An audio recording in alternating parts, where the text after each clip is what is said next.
Distinguished guests, ladies and gentlemen, we also have in our midst the Ghana chair.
Distinguished guests, ladies and gentlemen, we also have in our midst a delegation from the United Kingdom.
distinguished invited guests, we have the head of state from Namibia. Germany might not be the head of state, but the delegation.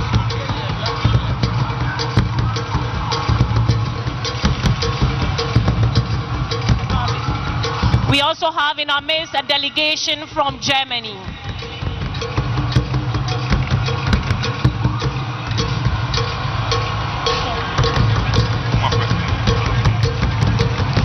We also have in our midst former President of Germany, His Excellency Christian Wolff.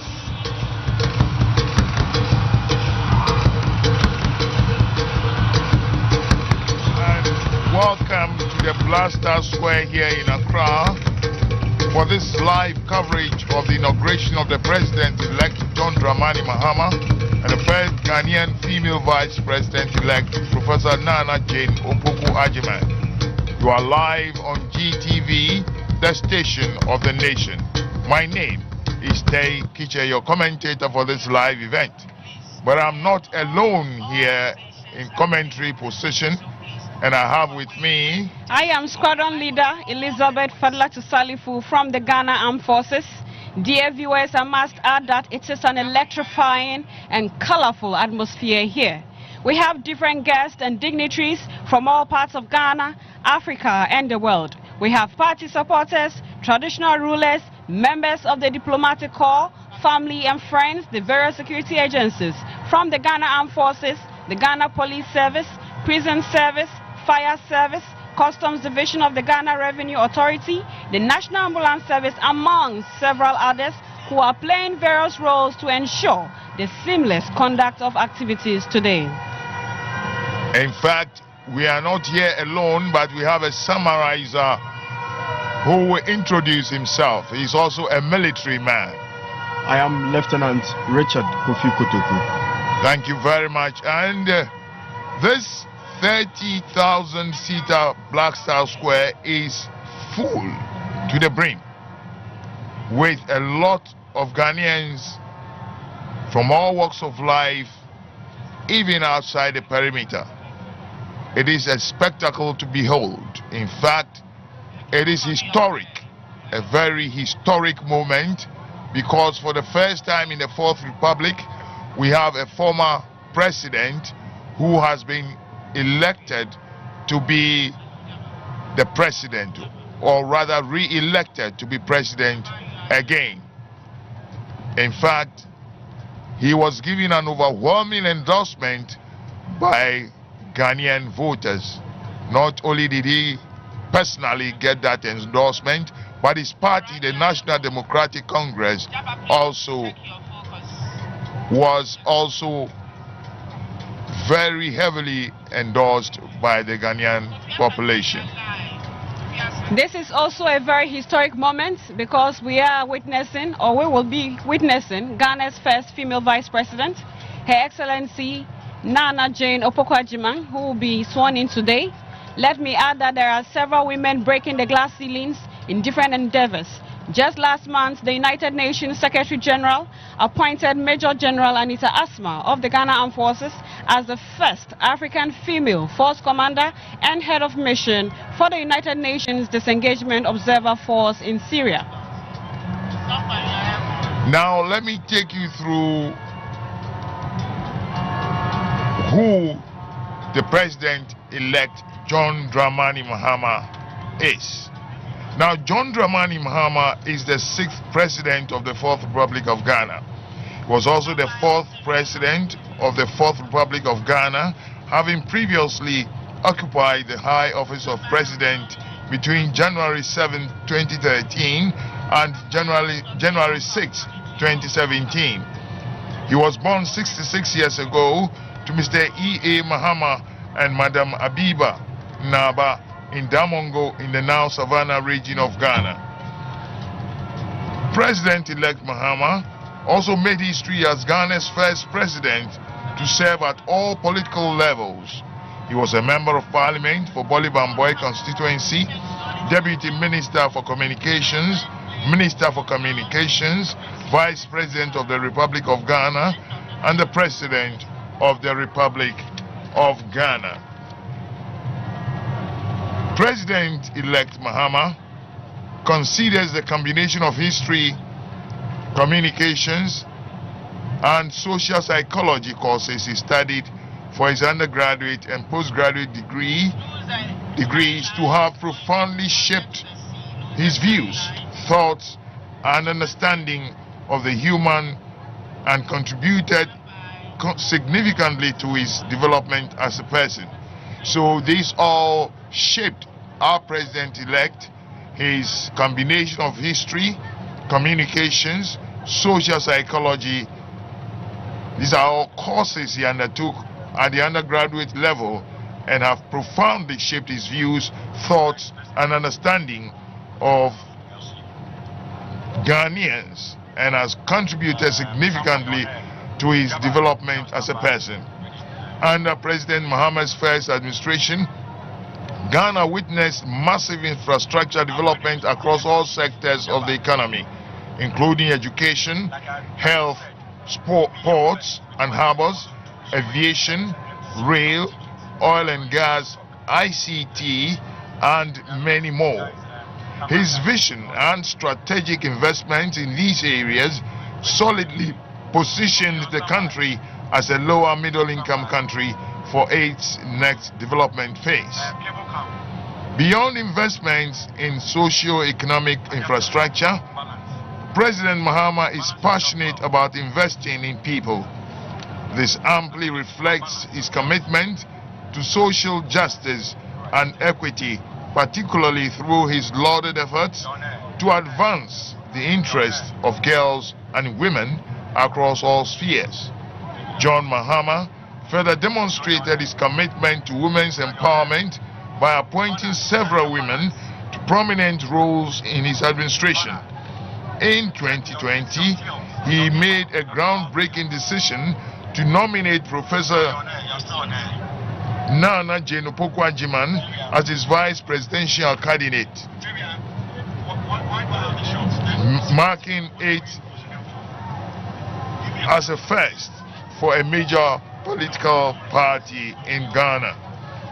He repeated his bold choice in 2024, and with their victory, Ghana is welcoming its first female vice president. President Mahama is also an avid reader, author, and historian. Over the course of his career, he has written for several newspapers and authored several publications. He has also published a memoir, his first book titled My First Coup d'etat, and other true stories from the lost decades of Africa. President Mahama's love for reading and thirst for knowledge are complemented by his strong interest in technology and agriculture. His connection to agriculture is personal, long-standing, and is rooted in his upbringing. His father was a prominent rice farmer, educator, and minister in Dr. Kwame Nkrumah's administration. President Mahama is keen on increasing agricultural productivity and strives to motivate the younger generation to approach farming as a viable and profitable business, particularly by leveraging technology and value addition to maximize its potential. President Mahama is a former chairperson of the Economic Community of West African States, ECOWAS, a strong proponent of intra-African trade, as he is a former chairperson of the African Union's high-level African Trade Committee. He played an instrumental role in laying the foundation for the Africa Continental Free Trade Area, whose secretariat is now here in Ghana. President Mahama was also the first co-chair of the United Nations Advocacy Group on the Sustainable Development Goals and is current chair of the TANA Forum, a high-level forum on security in Africa headquartered in Ethiopia. In recognition of his sterling contributions as a leader and role model on the African continent and around the globe, John Mahama has been conferred with several honorary doctoral degrees. from distinguished universities worldwide, including Ekiti State University, Ilorin University, Igbedion University in Nigeria, the University of Aberdeen in Scotland, and the Lyon Business School in France. With his resounding victory in the December 2024 elections, John Dramani Mahama becomes the first president in Ghana's history to be democratically elected to a non-consecutive second term. President Mahama is an exemplary family man with strong Christian values. He has been happily married to Lodina Dramani Mahama for over 32 years. Now, Squadron Leader, can you take us through who our vice presidential candidate is?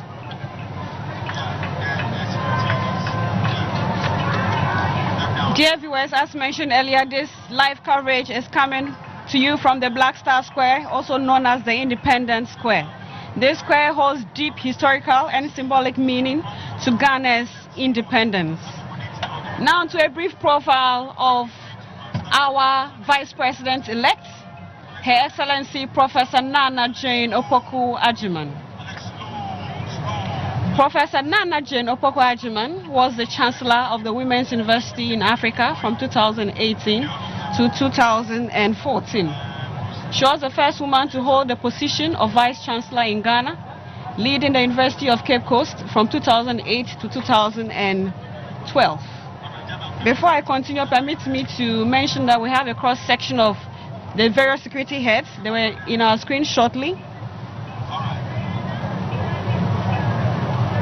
We are now seeing the arrival of various dignitaries and heads of states. We have over 19 heads of state present, 3 prime ministers, 5 vice presidents, 5 former presidents, and several heads of delegation.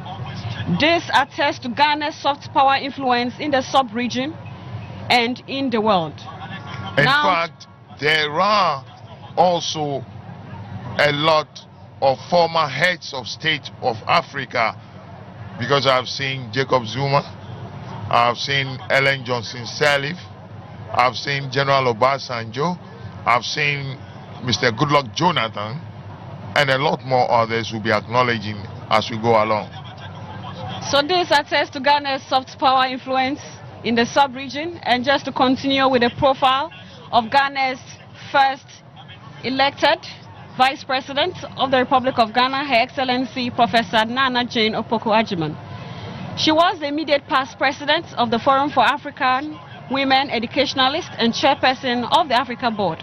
She was also the Minister for Education from 2013 to 2017. She was also the head of the Department of English, Dean of the Faculty of Arts, Dean of the Board of Graduate Studies, Founding Dean of the School of Graduate Studies and Research, and Vice Chancellor at the University of Cape Coast. She is also a Fulbright Scholar.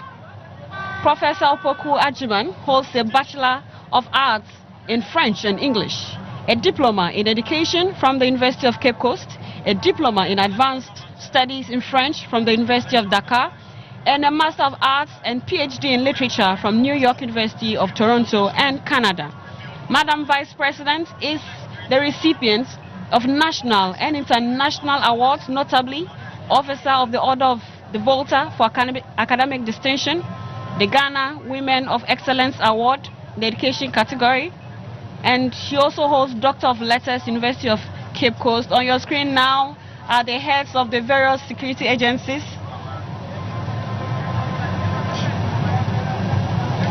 For the security agencies, we have in attendance the Military High Command of the Ghana Armed Forces, the Chief of the Defense Staff, that is General Thomas Opong-Pepra, who also doubles as the President's ceremonial ADC, the Chief of the Army Staff, Lieutenant General Bismarck Kwesi Onwona, the Chief of the Naval Staff, Vice Admiral Issa Adam Yakubu, the Chief of the Air Staff, Air Marshal Frederick Asari Kwesi Bequin, and the Chief of Staff at the General Headquarters, Lieutenant General Joseph Prince Osewusu.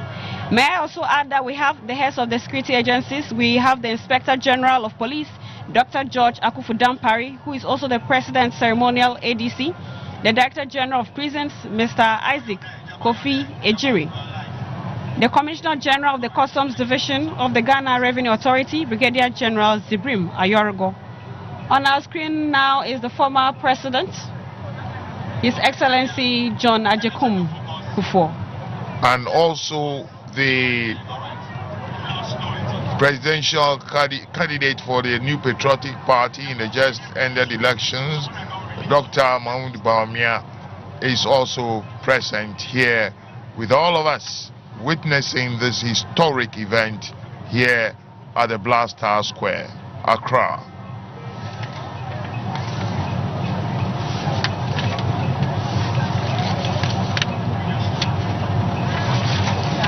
Dear viewers, as mentioned earlier, we have the various security agencies supporting the Ghana Police to provide security. Some of the duties include crowd and traffic control. As we can see, we have a lot of people in attendance this morning. So security personnel are deployed at various locations to ensure the total safety and security of attendees. This morning, we will see personnel from the Ghana Navy who will mount a full guard of honor for the inauguration here at the Independence Square. In the course of the program, we shall hear the 21-gun salute by the Ghana Navy. The 21-gun salute is the highest level of honor in ceremonial salutes, surpassing other salutes with fewer rounds. In military ceremonies, the salute holds honors high-ranking officials such as military leaders or heads of government. Later in the evening, we shall see fireworks display put together by the 48th Engineer Regiment at the forecourt of Parliament and Kwame Nkrumah Circle.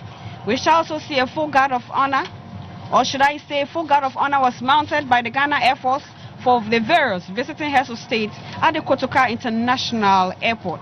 The Ghana National Ambulance Service is also here providing medical coverage. We also have the Ghana Police Band providing music for all this ceremony. All these security agencies are playing various roles to ensure the seamless conduct of activities today. I must add that we have the Ghana National Fire Service on standby for any fire incident. Dear viewers, you are watching GTV, the station of the nation, and we are bringing you the live coverage from the Black Star Square, also known as the Independence Square. Ghana's first president, Osajifo Dr. Kwame Nkrumah, commissioned the square in 1961 after Ghana gained independence in 1957. It also coincided with the visit of Queen Elizabeth II of the United Kingdom to Ghana. This square is now being used for important state ceremonies. And this morning we shall witness one of such, which is the inauguration of the President-elect, His Excellency John Dramani Mahama, and the Vice President-elect, Her Excellency Professor Nana Jane Opoku Ajiman. In our shots now, it's a bird's eye view of the Independence Square with the stands filled to capacity. The 30,000-seater stand seems to have been loaded with more than what it can take, but we believe that shows the commitment with which Ghanaians are showing towards this particular event. So today we're all gathered here in the spirit of oneness, demonstrating once again that Ghana is the doyen and it is the hub of democracy. We saw peaceful elections. We are going to see peaceful transition of power today. And just to run you through the order of events this morning, we are now seeing the arrival of dignitaries. Members of Parliament are already seated. Former presidents are also seated. We've also seen the arrival of invited heads of state. Very soon we shall see the arrival of Her Ladyship, the Chief Justice, and the justices of the Superior Courts who will enter the chamber and take their seats. We shall also see the Right Honorable Speaker's procession who will enter the chamber, where he will call the House to order, and then proceedings can begin from there. In our shots now are some of our guests of honor arriving.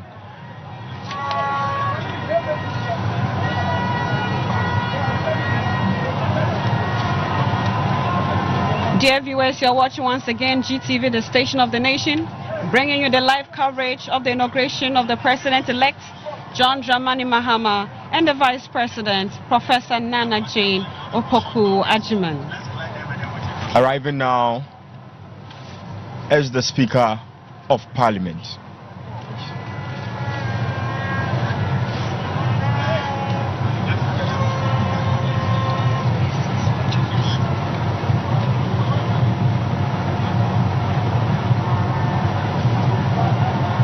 Dear viewers, as mentioned, we have over 19 heads of state. The special guest of honor is the head of state for the Federal Republic of Nigeria, His Excellency Bola Ahmed Tinubu.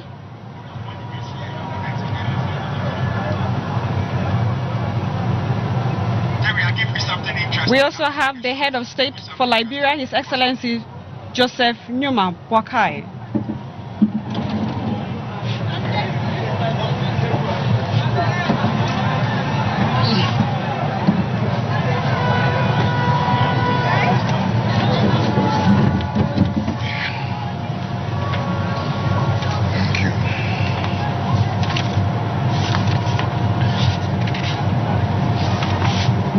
Dear viewers, following the formal dissolution of Parliament at midnight on 6th January, we have the following appointments for the 9th Parliament. Once again on our screen are the heads of the various security agencies, the service commanders, and the heads of the various security services from the police as well.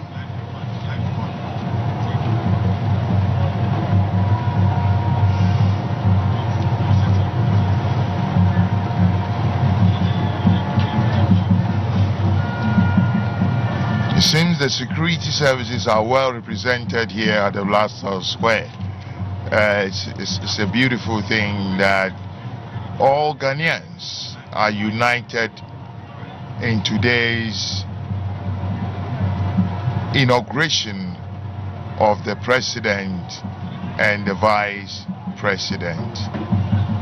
It's indeed a joyous occasion, and you can see from the faces of people here at the Blaster Square how much they cherish what is going to take place today.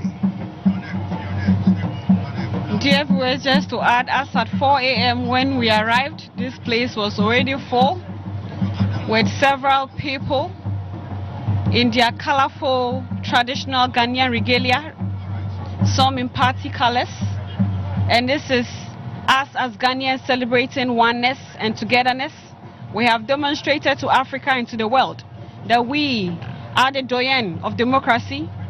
We have had peaceful elections, and this morning we shall witness a peaceful transition of power.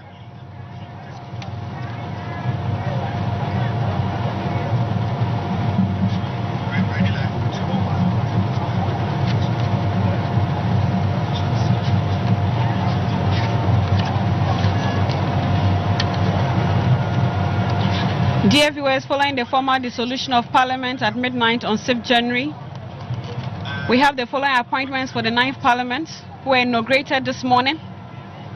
And for the Speaker, we have the Right Honourable Alban Kingsford Sumana Bagwin.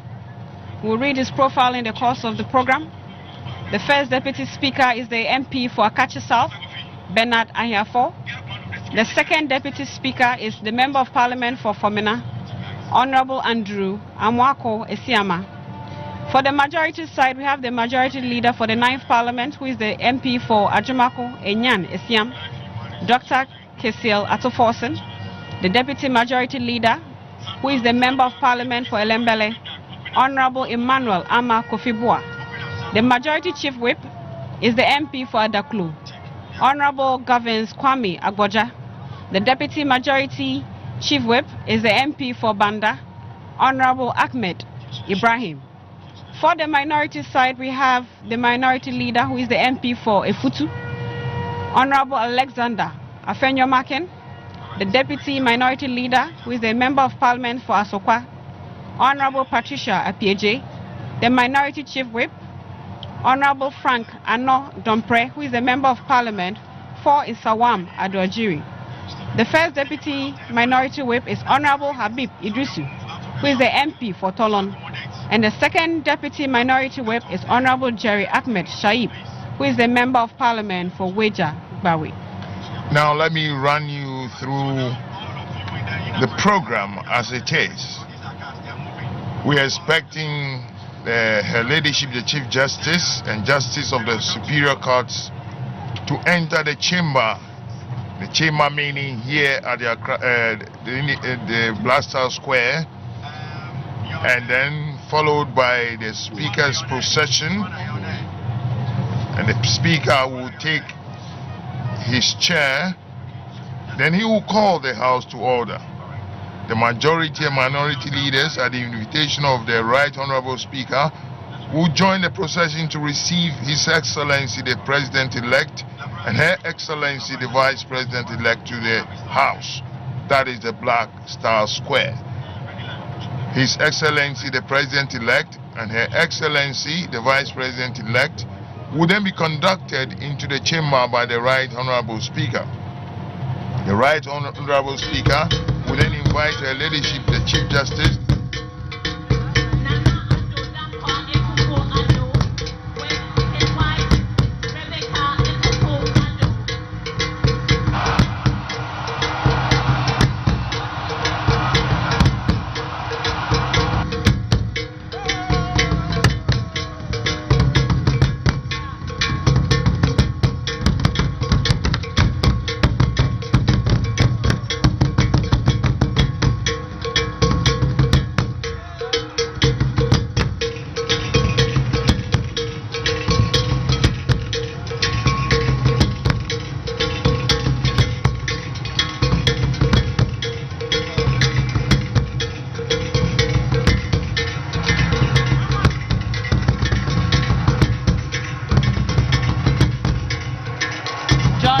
Mahama, and the Vice President-elect, Professor Nana Jane Opoku-Addo.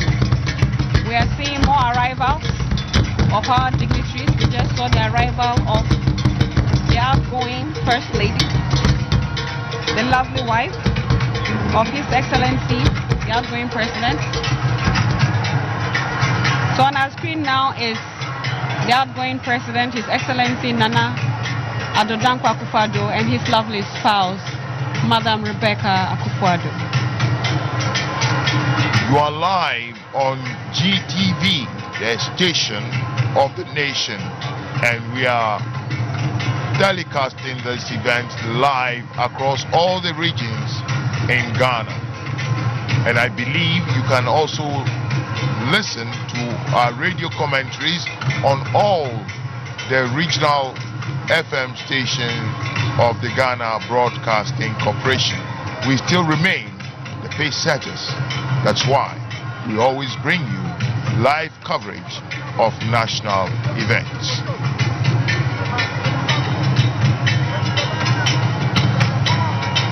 So we still have more arrivals. Distinguished guests, we also have in our midst Head of State of the Democratic Republic of Congo, His Excellency Felix Tshisekedi.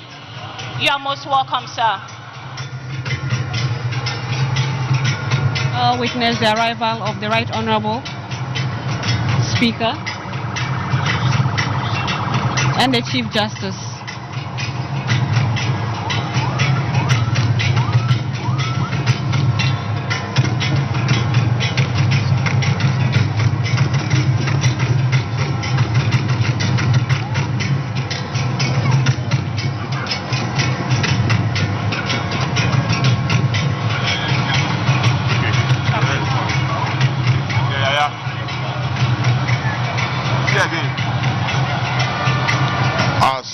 You can see viewers at home. The Blaster Square here.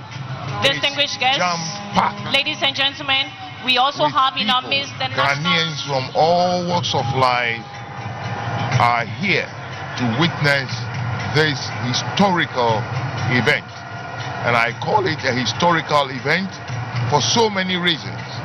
One of which is that a former president has been re-elected to serve just one term. We also have our first ever female vice president. Now arriving is the chief imam, Sheikh Osman Sharabutu, one of the spiritual pillars of our country, especially when it comes to Islam.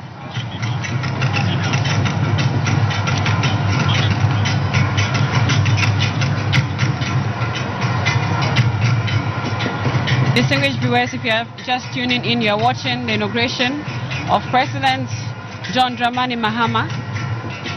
And permit me to add that in the course of the program, we shall see the President's official ADC in the person of Lieutenant Colonel Abdul Wahab Issa.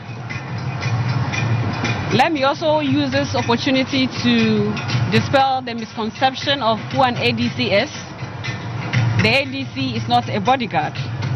The role of an ADC is very prestigious and demands exceptional discipline, discretion, organizational skills, and loyalty, as he is directly responsible for facilitating the President's effectiveness in office. The President's ADC has a unique role in ensuring the smooth execution of the President's daily activities. These include accompanying the President during official engagements and ceremonies. He also acts as the President's primary personal assistant, managing schedules and ensuring the President's time is optimized. He is someone with great organizational skills. He collaborates with security teams to ensure the President's safety, also coordinates transportation, accommodation and other logistical needs for the President's travel. He also manages sensitive information with discretion and professionalism, and he acts as a trusted confidant to the President in various matters. The ADC is also a link between the President and other government officials and relays instructions from the President to the relevant stakeholders or teams. He also ensures adherence to official protocol during events, both domestically and internationally. He is also responsible for supervising ceremonial arrangements and ensuring they are aligned with the dignity of the office. He can also offer counsel on matters related to military or security issues, given his military background. So the ADC has a lot to do. He is someone who is prestigious with exceptional discipline, discretion, and organizational skills. And today, for the very first time, we shall see our President-elect and his official ADC. Now, does that mean that the Vice President will also have an ADC? Can you explain that for us? The Vice President will also have an ADC, and the Vice President's ADC is from the Ghana Police Service. As mentioned, these senior officers are carefully selected. They are selected based on a number of qualities. And as I mentioned, the person should be someone with great organizational skills, who is loyal, who is disciplined, who has discretion, because they are responsible for accompanying the President during his official engagements and ceremonies. They primarily act as the personal assistant, managing schedules and ensuring the President's time is optimized. Now, on the program, I have seen a 21-gun salute. What does that signify? So this morning, personnel from the Ghana Navy will mount a full guard of honor for the inauguration here at the Independence Square. And during the guard of honor, we shall hear the 21-gun salute. The 21-gun salute is the highest level of honor in ceremonial salutes. It surpasses all other salutes with fewer rounds. This ceremonial honor holds great symbolic significance. Its purpose varies and depends on the context, but is generally associated with respect, tribute, and recognition. It is a gesture that is accorded to sovereign leaders, and as such, the President, King, or Queen. And in military ceremonies, the salute honors high-ranking officials, such as military leaders and heads of government. It is also performed during funerals for high-ranking officers, presidents, or other notable figures. I have seen the top hierarchy of the National Democratic Congress. At least I have seen Mr. Fifi Kweke.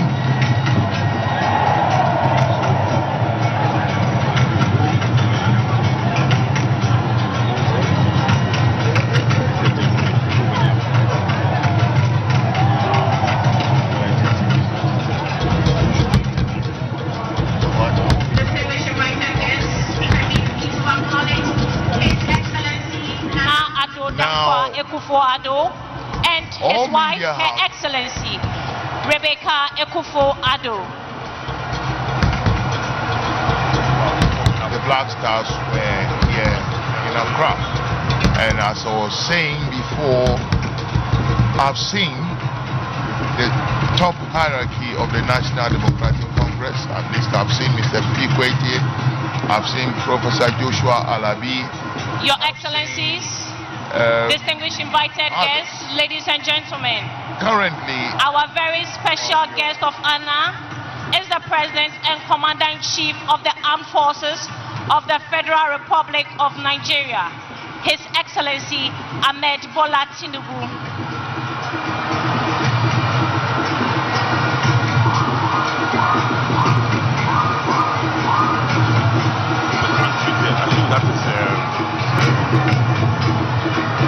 That's illegal.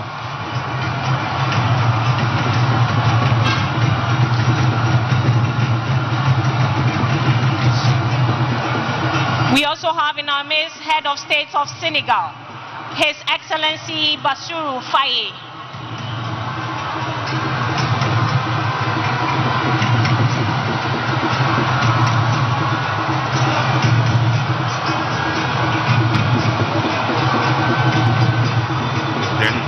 General Zigrim Ayorowo. We also have the Director of National Investigations, Beru, Nana Atobra Kweku, the Chief Officer, Mr. Julius Kunwo, and the Controller General of the Ghana Immigration Service, Mr. Kwame Isua. For the security agencies, we have in attendance the Military High Command of the Ghana Armed Forces. That is the Chief of the Defense Staff, General Thomas Okompekra, who is the President's Ceremonial ADC, the Chief of the Army Staff, Lieutenant General Bismarck Kwe Omona, the Chief of the Naval Staff, Vice Admiral Issa Yakubu, Your Excellencies, Staff, distinguished invited guests. Shortly we will see the procession of the judges of the Superior Court of Ghana joining in.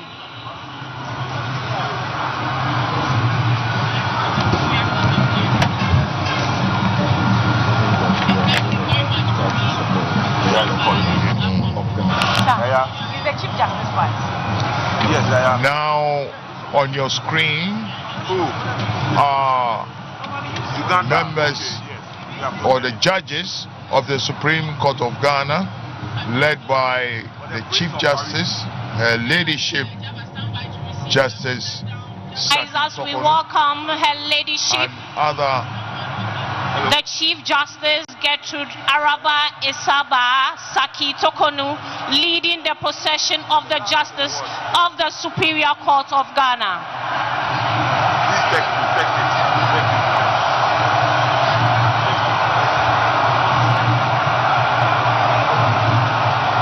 And be with them as they administer their various oaths to all of us Ghanaians.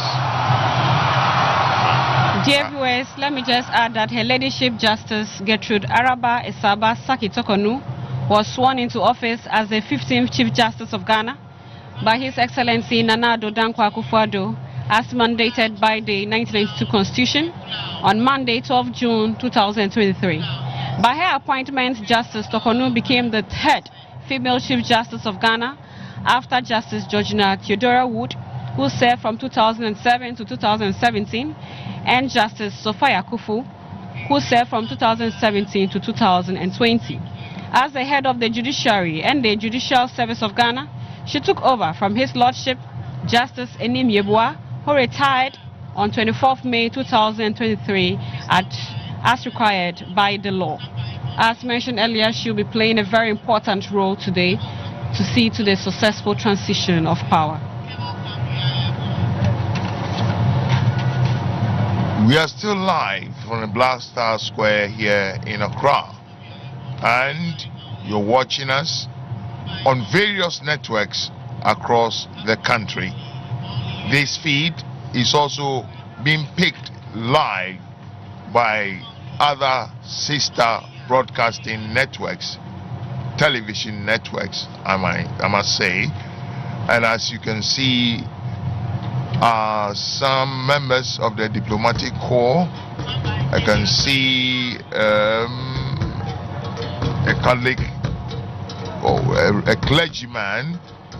I can see people, invited guests from the diplomatic community, all here at the Independence Square or the Blaster Square as it is.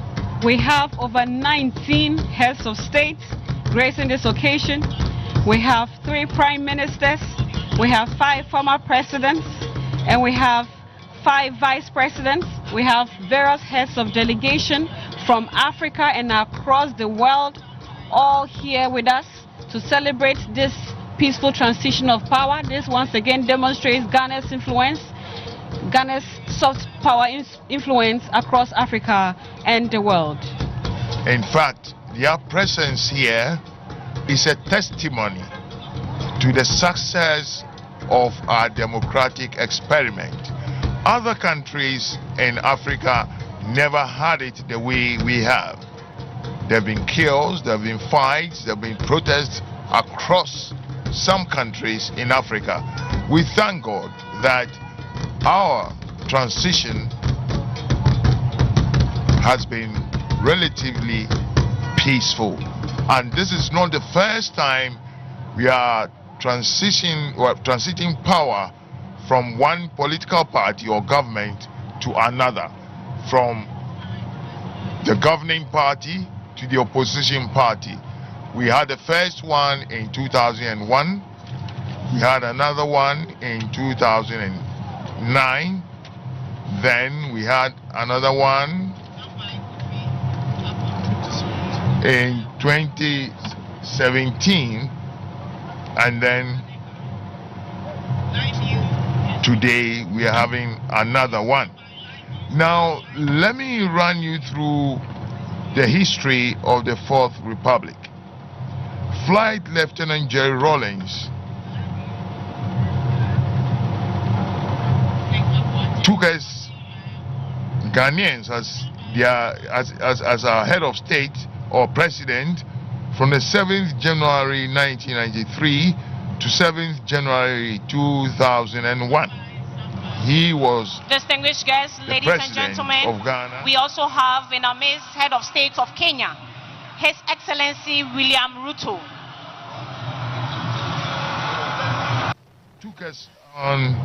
Took up the mantle from the 7th of January 2001 to the 7th of January 2009. Then Professor John Atta Mills also took up the mantle from the 7th of January 2009, and he died in office 3 years later. In fact, it was 3 years, 199 days. Then John Mahama took over and was our president for the rest of the term of Professor John Evans Atta Mills. And he was eventually voted into office and inaugurated on the 7th of January 2012. And he was in the seat till the 7th of January 2017, 4 years, 167 days. Then the mantle fell on Nana Addo Akufo-Addo from the 7th of January 2017 till yesterday, in actual fact, when he had to relinquish the seat through the due democratic process which Ghana has now been known for. Now we are awaiting the inauguration. Ladies and gentlemen, of John please, all persons Mahama standing on the driveway from the entrance should kindly move from there. 25. This is all also an persons encouragement standing on to the any young person driveway out from there. the entrance should kindly move from there. Thank you.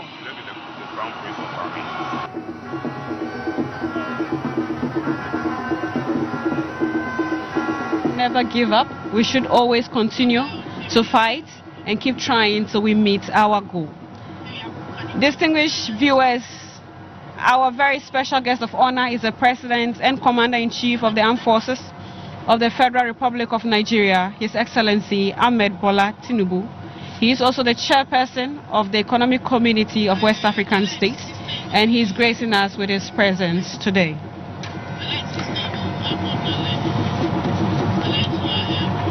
On your screens now are the members of the Supreme Court, the judges of the Supreme Court who are here present. Because whatever is being done here today has legal repercussions, their presence here is very, very, very important.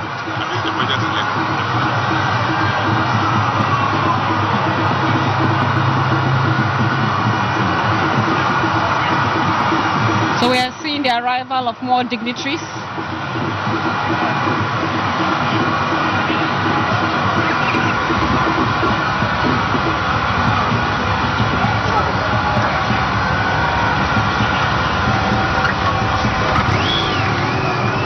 You can see members of Parliament. You can see the Honorable Sam George, the Honorable Haruna Idrisu, Honorable Muntaka, and a host of their colleagues from the National Democratic.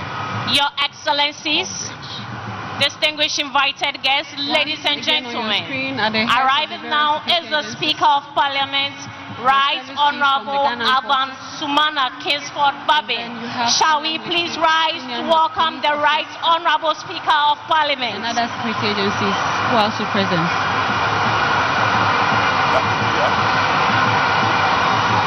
All is now set for the arrival of the Speaker of Parliament, the Right Honorable Alban Sumana Kingsford Babin.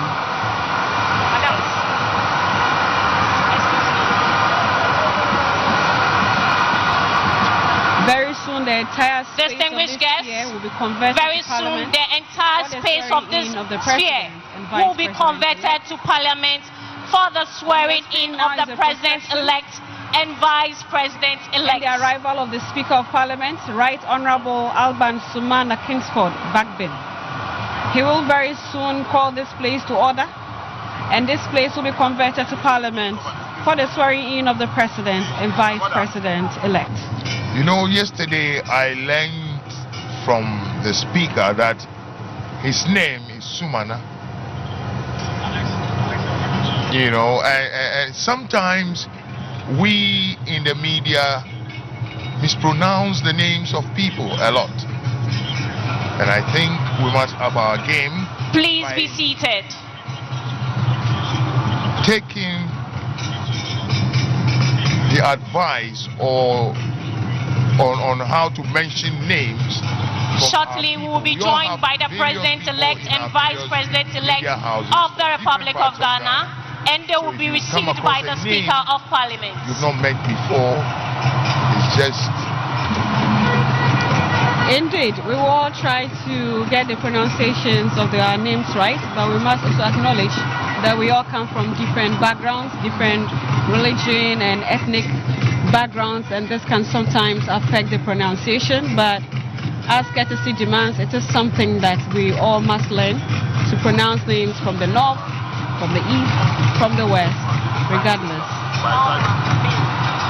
So we have a lot of ecstatic people in the crowds and in the stands, party supporters, family and friends in traditional distinguished guests, ladies and gentlemen, colors. we also have in our midst the Crown Prince of Bahrain, witnessing the peaceful transition Salma bin Hamad Al the Khalifa. atmosphere here is simply electrifying. There's so much noise in the stadium, and it's all in joy and it's all in celebration of this historic moment in the history of Ghana. In fact, there is no space to spare at all here at the Blaster Square. Yes, I can see Honorable Kofi Totobi Kwachi, Honorable Seth Tekwe, These are all stalwarts of the NDC, and they are here present to witness this historic occasion. Very shortly, we will be joined by the President-elect and the Vice President-elect, who will be received by the Speaker of Parliament, after which parliamentary proceedings will commence. In our screen, we can see some other arrivals.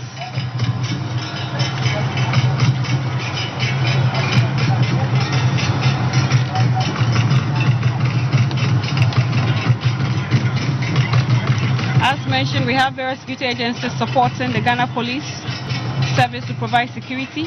Some of the duties include crowd and traffic control. There are so many people in attendance this morning, so security personnel are deployed at various locations to ensure the total safety and security of all attendees.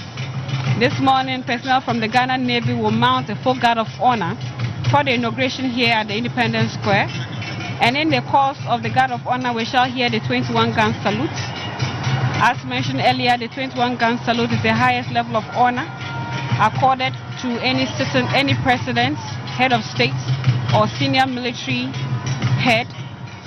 It is a gesture of respect and recognition for a sovereign nation and its leader, such as the president, king, or queen.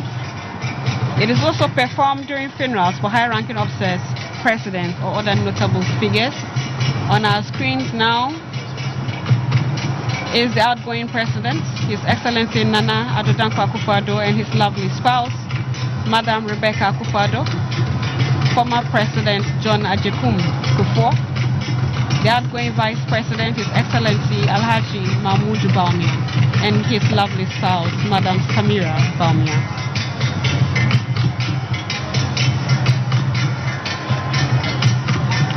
I can also see on the screen the MP for Ada East, Joyo Gansa, and Kofi Adams. Is he the MP for Gwen? I should think so. You don't have.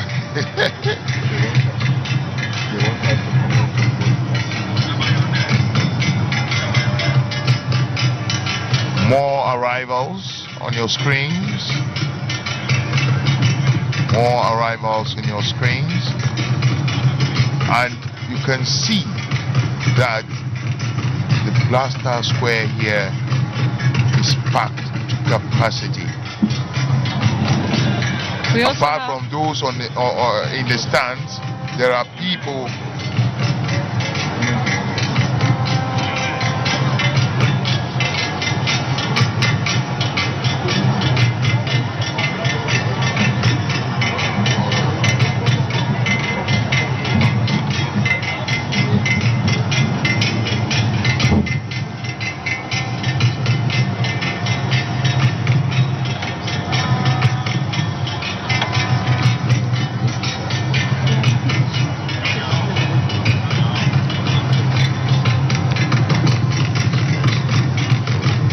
viewers, we are seeing more arrivals of dignitaries.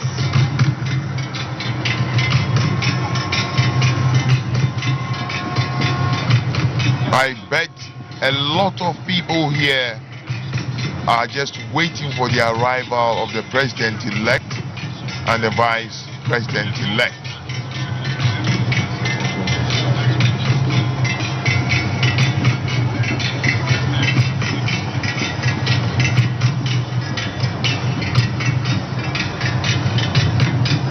This seems to be the arrival of the head of state of Sierra Leone, His Excellency Julius Maada Bio.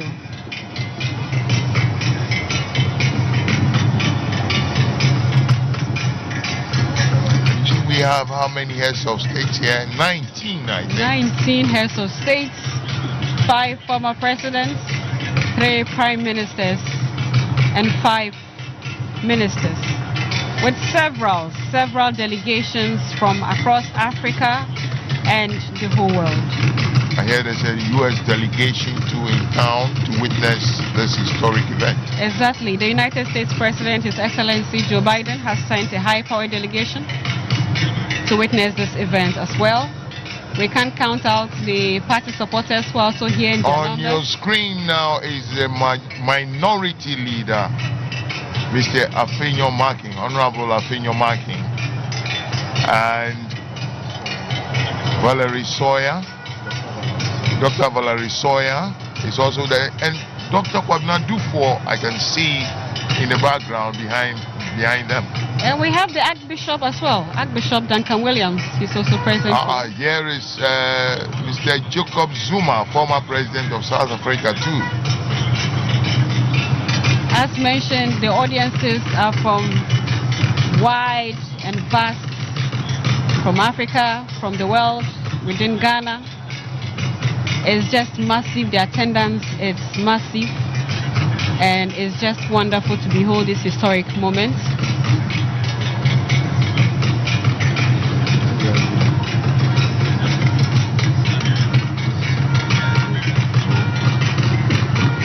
So we see an arrival from Equatorial Guinea, and from Equatorial Guinea we have the arrival of the Vice President, His Excellency Teodoro Obiang Nguema Mbasugu from Equatorial Guinea, leading the delegation.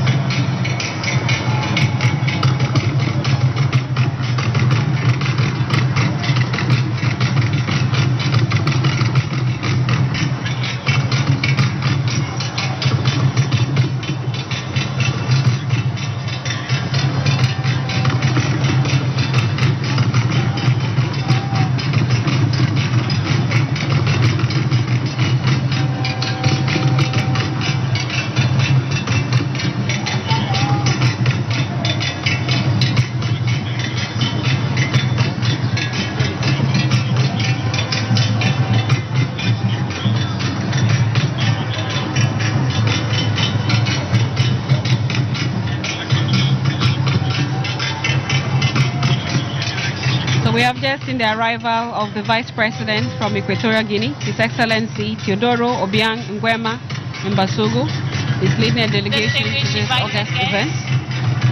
Our President, you can see a very long queue of the vehicles of dignity. Yes, there is the incoming Chief of Staff, Julius Debra, and Chairman of the National Democratic Congress, he was also the fourth president of the Fourth Republic of Ghana, General Mosquito, having previously occupied the high office of President between January 7th, 2013 and January 6th, 2017.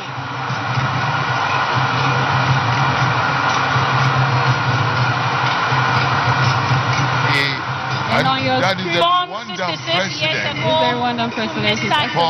Mahama and Madam This is when I say historic, I really mean it. Because this is in the now Savannah region of you haven't Ghana. seen this number of Mahama made history as Ghana's first president to serve at all political levels. He was a member of parliament for Bole Bamboy constituency, Deputy Minister for Communications, Minister for Communications, Vice President of the Republic of Ghana, and President of the Republic of Ghana. Historic moment we are witnessing 19 heads of state, 3 prime His Excellency 5 former heads Mahama considers the combination of history, communication, and social psychology courses he studied for his undergrad and postgraduate degrees. The arrival of one of under President Mahama's first administration, Ghana witnessed massive infrastructure development across all sectors of the economy, including education, health, ports and harbors, aviation, rail, oil and gas, ICT, and many more. His vision and strategic investment in these areas position the country as a lower middle income country for its next development phase. Former Vice President Dr. Beyond investment in socio-economic infrastructure, President Mahama is passionate about investing in people. On your screens, you can also see the arrival. John Mahama further demonstrated his commitment to women's empowerment by appointing several women to prominent roles in his administration. In 2020, he made a groundbreaking decision to nominate Professor Nana Jane Opoku-Agyeman as his first presidential candidate, making it a first for a major political party in Ghana. He repeated this bold decision in 2024, and with their victory, Ghana is welcoming his first female vice president.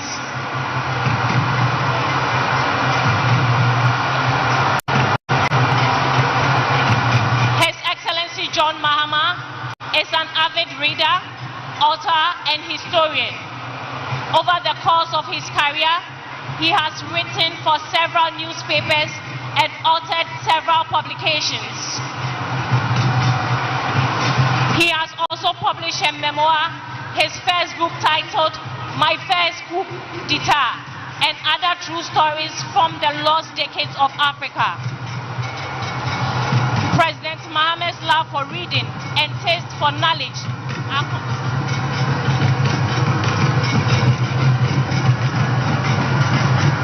still on So we your have screens. several parties stalwarts. Yes, on our these screen. are actually members of parliament of the NDC. Members of parliament of the NDC mostly are those you find on your screens currently.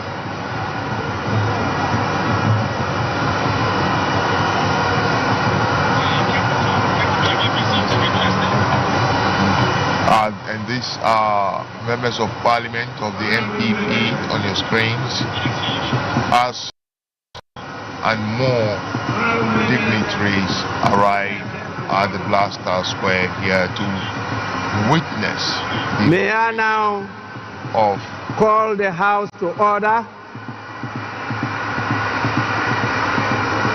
and invite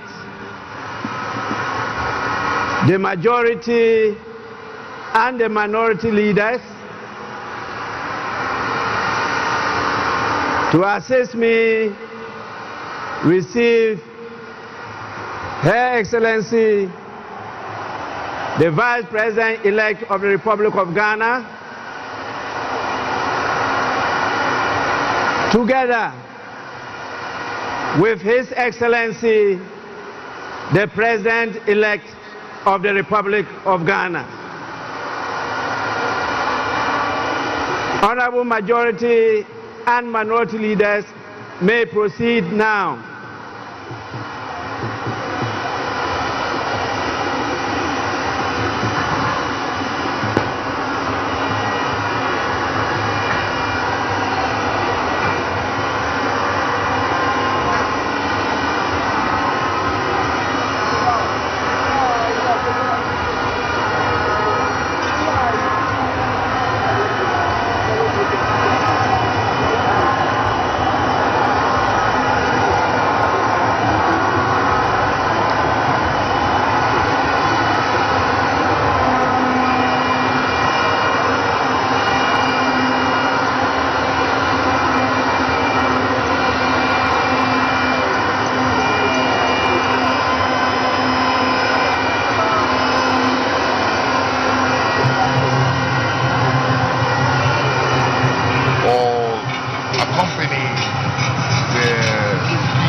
bonton from drums.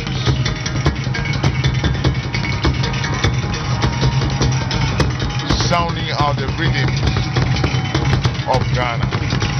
And now we have on our screens the police mounted squadron escorting, I believe, the vice president-elect to the grounds. The crowd is ecstatic. The noise here is deafening, but it is all for happiness and for joy. We are witnessing a momentous occasion. Ghana having its first female vice president.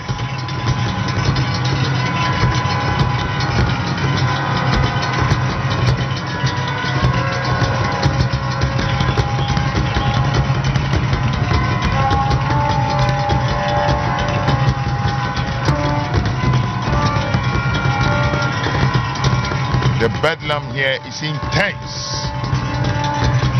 It is intense. There is much joy, happiness, excitement, all in readiness for what we are about to witness. And security is also in full force. We have various security personnel deployed to ensure the total safety and security of personnel. They are all playing critical roles to ensure that this event goes seamlessly, devoid of any major hitches. We have rich display of culture.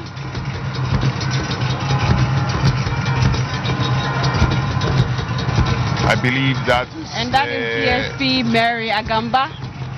She's in charge of the police mounted squadron. Invited guests arriving now is the president-elect of the Republic of Ghana, His Excellency John Dramani Mahama. Shall we all wave our flags to welcome him?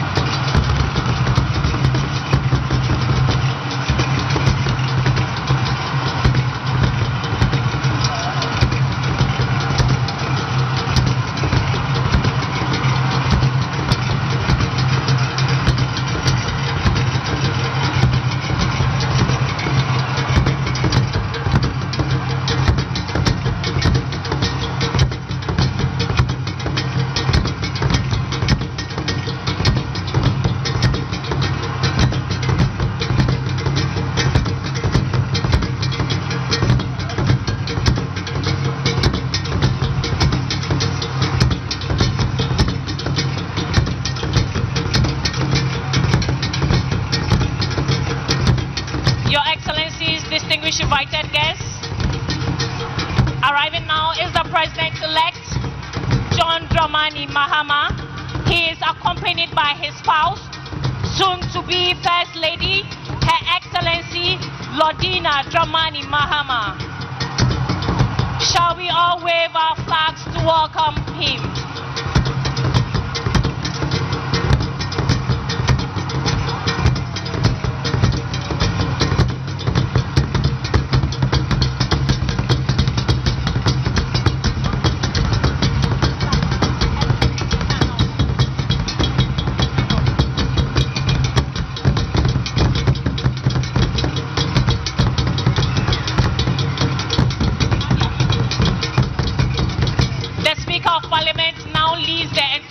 Into the Chamber of Parliament here at the Black Star Square. The entourage of Parliament includes the clerks of Parliament and other senior officials of Parliament.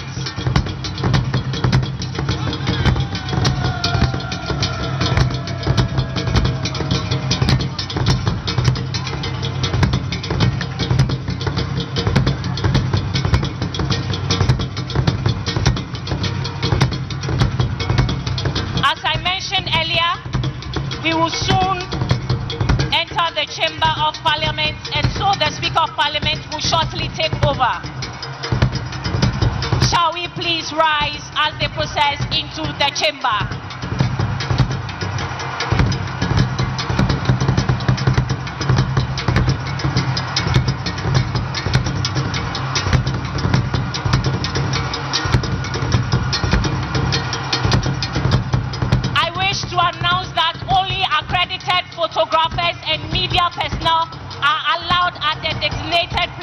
on the square.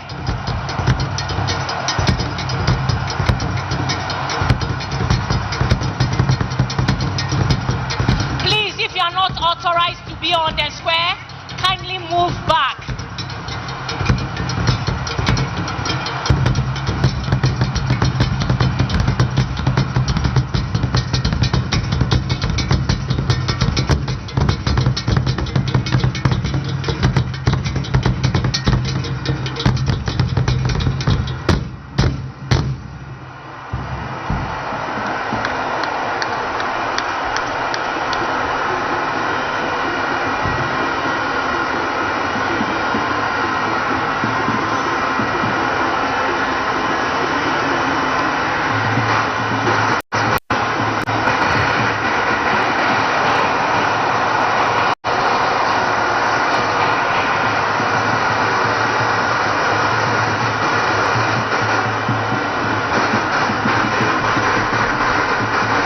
Honorable members, you may now resume your seats.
Members,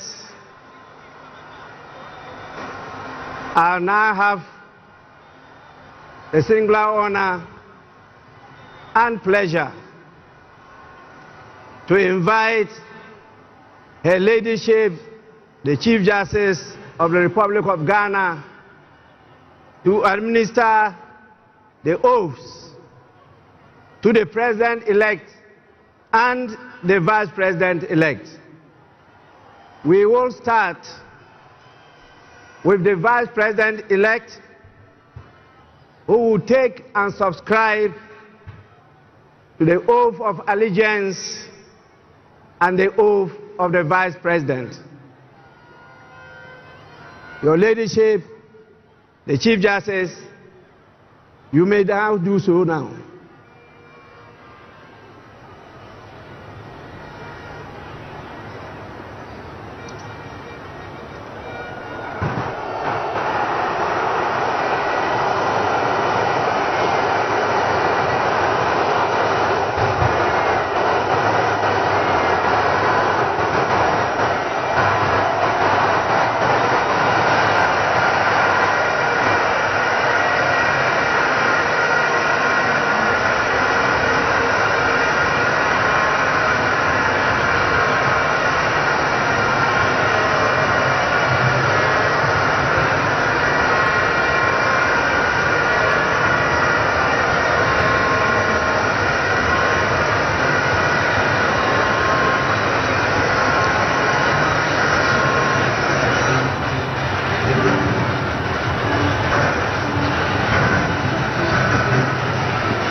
Your Excellency, first the oath of allegiance. Kindly say after me. I, Professor Nana Jane Oboko Ajiman, do in the name of the Almighty God swear. Do in the name of the Almighty God swear. That I will bear true faith and allegiance. that I will bear true faith and allegiance to the Republic of Ghana, to the Republic of Ghana, as by law established, as by law established, that I will uphold the sovereignty and integrity of Ghana, the sovereignty and integrity of Ghana, and that I will preserve, protect, and defend the Constitution of the Republic of Ghana. So help me God. So help me God.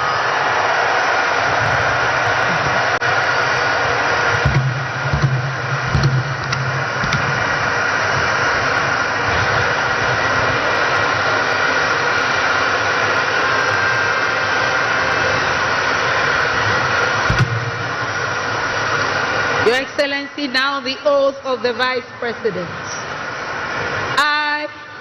I, Professor Nana Jane Opoku Ajiman, having been elected to the office of Vice President of the Republic of Ghana,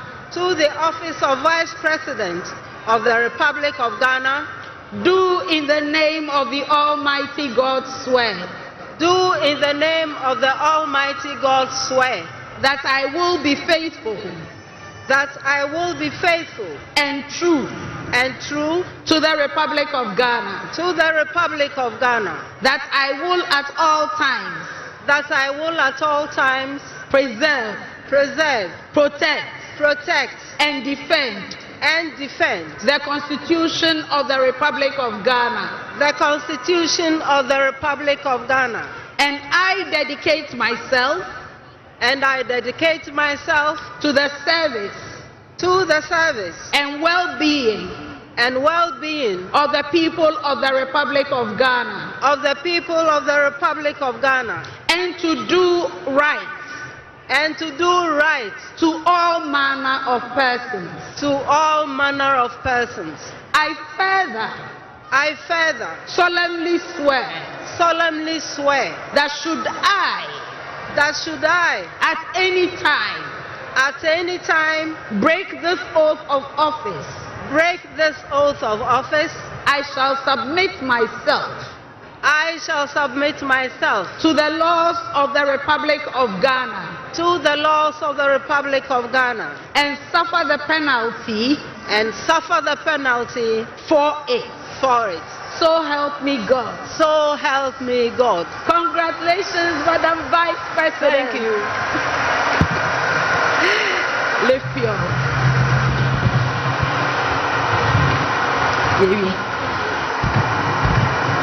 Honorable members, the Vice President of the Republic of Ghana shall now sign the oath book.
pleasure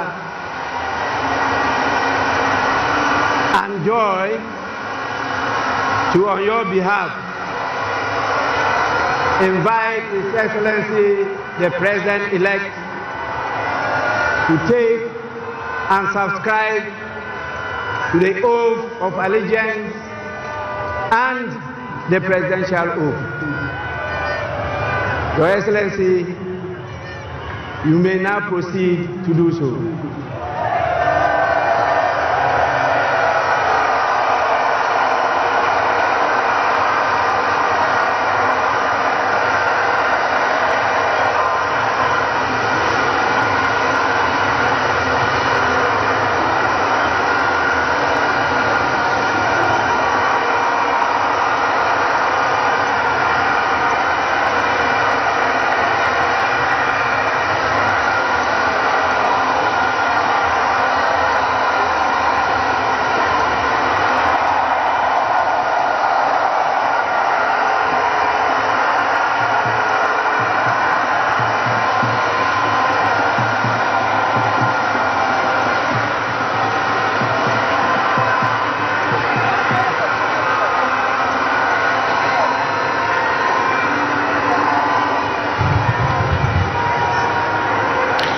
Your Excellency, kindly say after me, this is the oath of allegiance.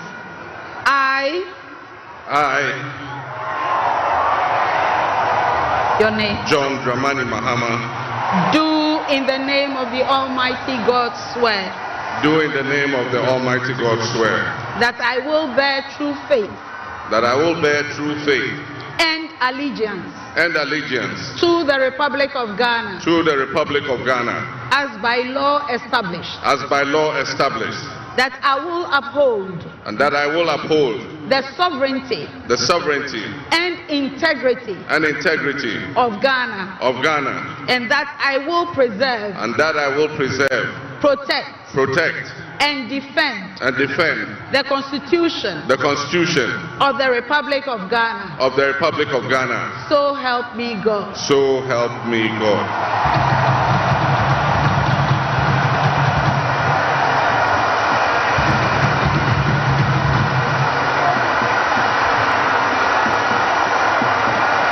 Your Excellency, now the presidential oath. I, John Dramani Mahama, having been elected to the high office of President of the Republic of Ghana, do in the name of the Almighty God swear. Do in the name of the Almighty God swear. That I will be faithful. That I will be faithful. And true. And true. To the Republic of Ghana. To the Republic of Ghana. That I will at all times. That I will at all times. Preserve. Protect. And defend. The Constitution. Of the Republic of Ghana. And that I dedicate myself. To the service. And well-being. Of the people. Of the Republic of Ghana. And to do right. To all manner of persons. I further solemnly swear that should I at any time break this oath of office,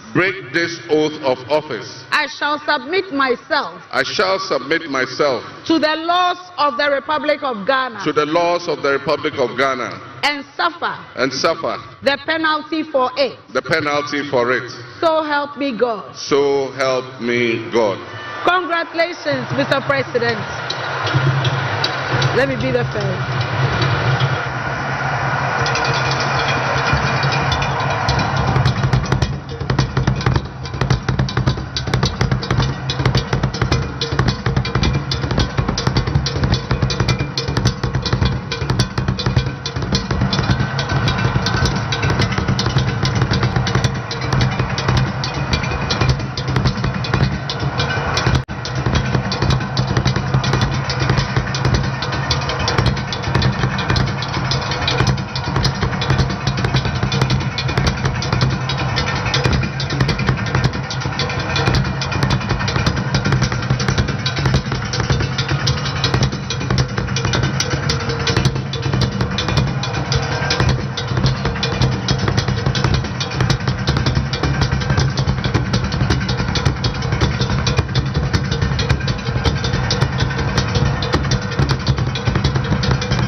Nana, congratulations.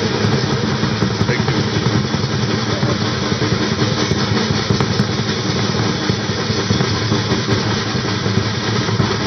you. You stand.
Culture and steady in its pursuit of progress. Today we celebrate a momentous occasion in our nation's history as we welcome the newly elected President, His Excellency John Dramani Mahama.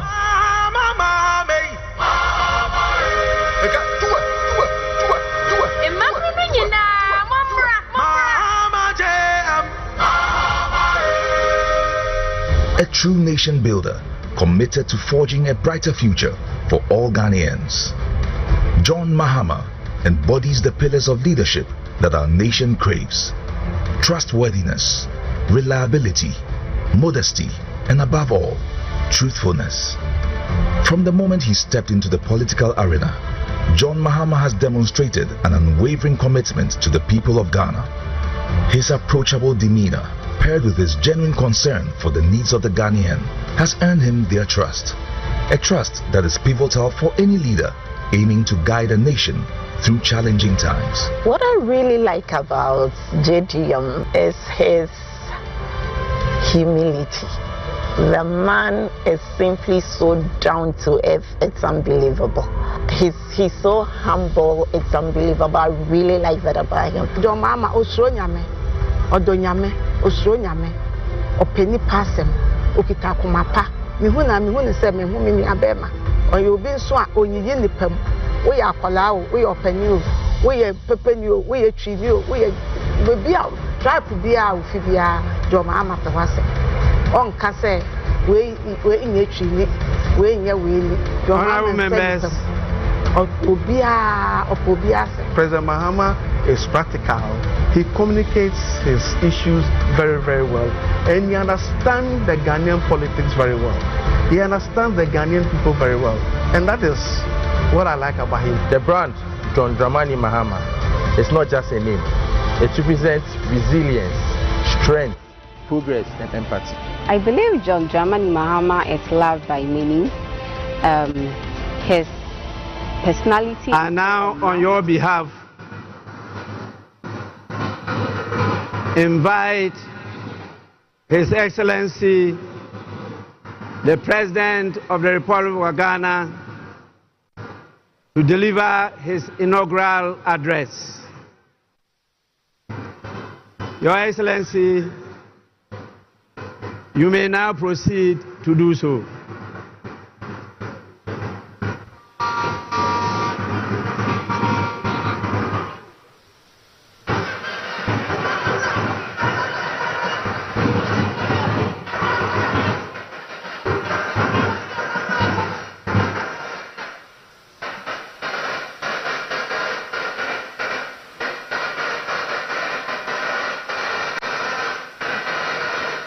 Hold it.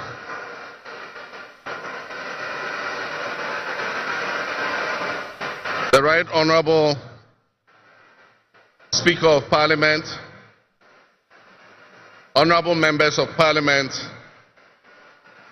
Her Excellency, the Vice President of the Republic of Ghana, Jane Nana Opoku-Agyeman, Her Ladyship, the Chief Justice, Your Excellency, Bola Ahmed Tinubu, President of the Federal Republic of Ghana, and special guest of honor for this occasion, Your Excellencies, Presidents, Heads of Government and Development Agencies, Your Excellency Nana Addo Dankwa Akufo-Addo, and former Presidents, Your Excellency Dr. Mahamudu Bawumia, distinguished invited guests, ladies and gentlemen, my brothers and sisters.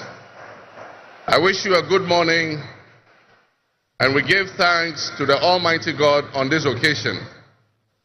Our Father who art in heaven, we thank you for giving us this day, a day that offers me, your humble servant, a unique opportunity to work to reset our dear country, Ghana. 32 years ago, on January 7th, Ghana made its first and most successful democratic transition, a reset, with the swearing in of the newly democratically elected President, Jerry John Rawlings, of blessed memory. Our nation was returned to a multi-party democracy with a new constitution that went into effect, and the Fourth Republic was officially established. I refer to it as a reset because on that day in 1993, we made our fourth attempt at establishing a democratic system of government with term limits based on free, fair, and transparent elections.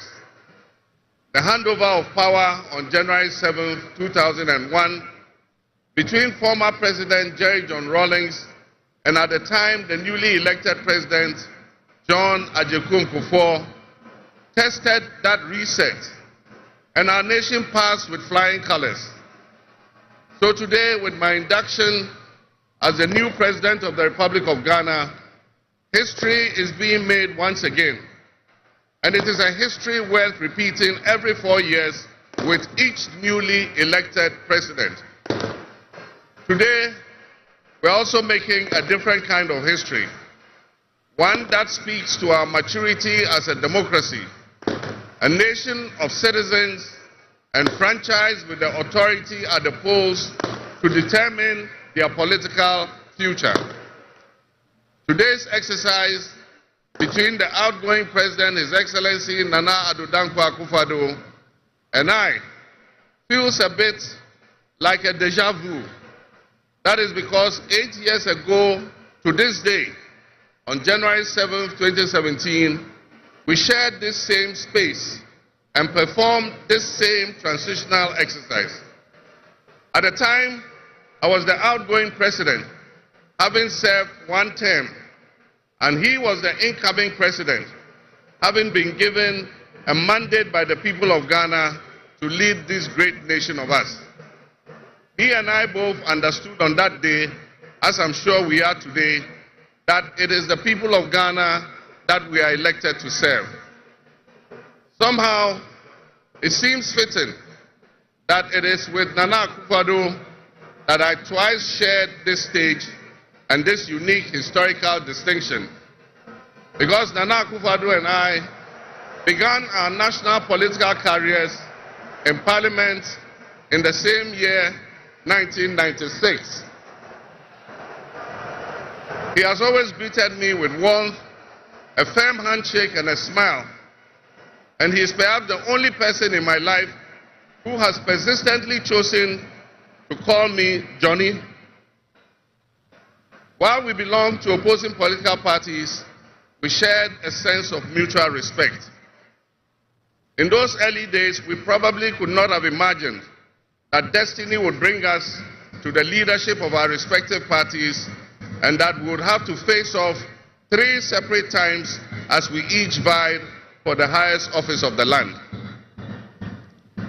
Nana, as this will be our final meeting under these circumstances, and as I look back on the journey we have traveled together, 2 much younger men who entered Parliament together with a full head of black hair, and you with the same bald head and round eyeglasses, I have to say that you have, without exception, been a worthy opponent. I extend my warmest wishes to His Excellency, the former Vice President, Dr. Alhaji Mahmoud Bawumia. It was a grueling campaign, and we gave it our all. Your sportsmanship in making an early concession eased tensions and contributed to the early conclusion of the electoral contest. I wish you all the best in your endeavors. My brothers and sisters, the world in which Ghana exists today, as I begin this presidency, is not the same world in which we have lived under other presidencies. There are tensions and conflicts that have not previously existed between nations. These tensions and conflicts place pressure on alliances to decide where we will support. There's a seismic shift happening within the system of global economic dominance. Whereas the G7 nations, United States, the United Kingdom, Canada, France, Germany, Italy, and Japan once provided the highest percentage of the world's GDP, over the last decade, that number has been steadily dropping. However, the combined total of the GDP of the BRIC nations, Brazil, Russia, India, China, South Africa, Iran, Egypt, Ethiopia, UAE, their GDP has been consistently increasing. In 2023, for instance, the G7's combined total of world GDP was 30%. But by 2029, that number is predicted to drop to 27%. In 2023, the BRICS percentage of world GDP was 37.3%. And so what does this mean to us in Ghana? What could it mean to our economy? Where do we fit in this geopolitical maelstrom?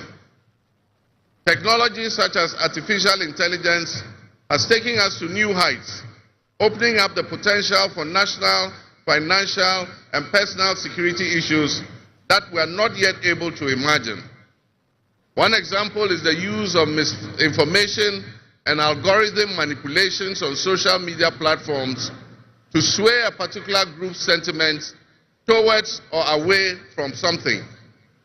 Now more than ever before, we need to strengthen our ties with our neighbors to ensure that we're working together to keep our sub-region safe.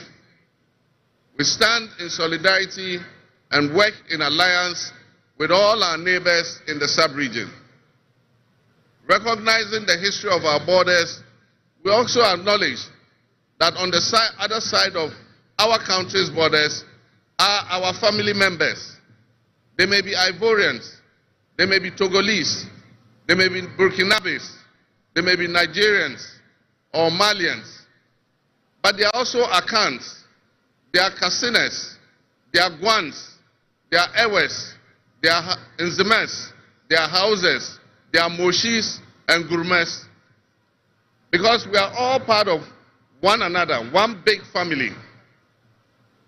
With the increase of the climate crisis, and as the waters grow warmer, melting the Arctic ice and permafrost, there's a greater likelihood for viruses that have been frozen and thought to be extinct for decades, perhaps even centuries, to begin to spread and create another global pandemic.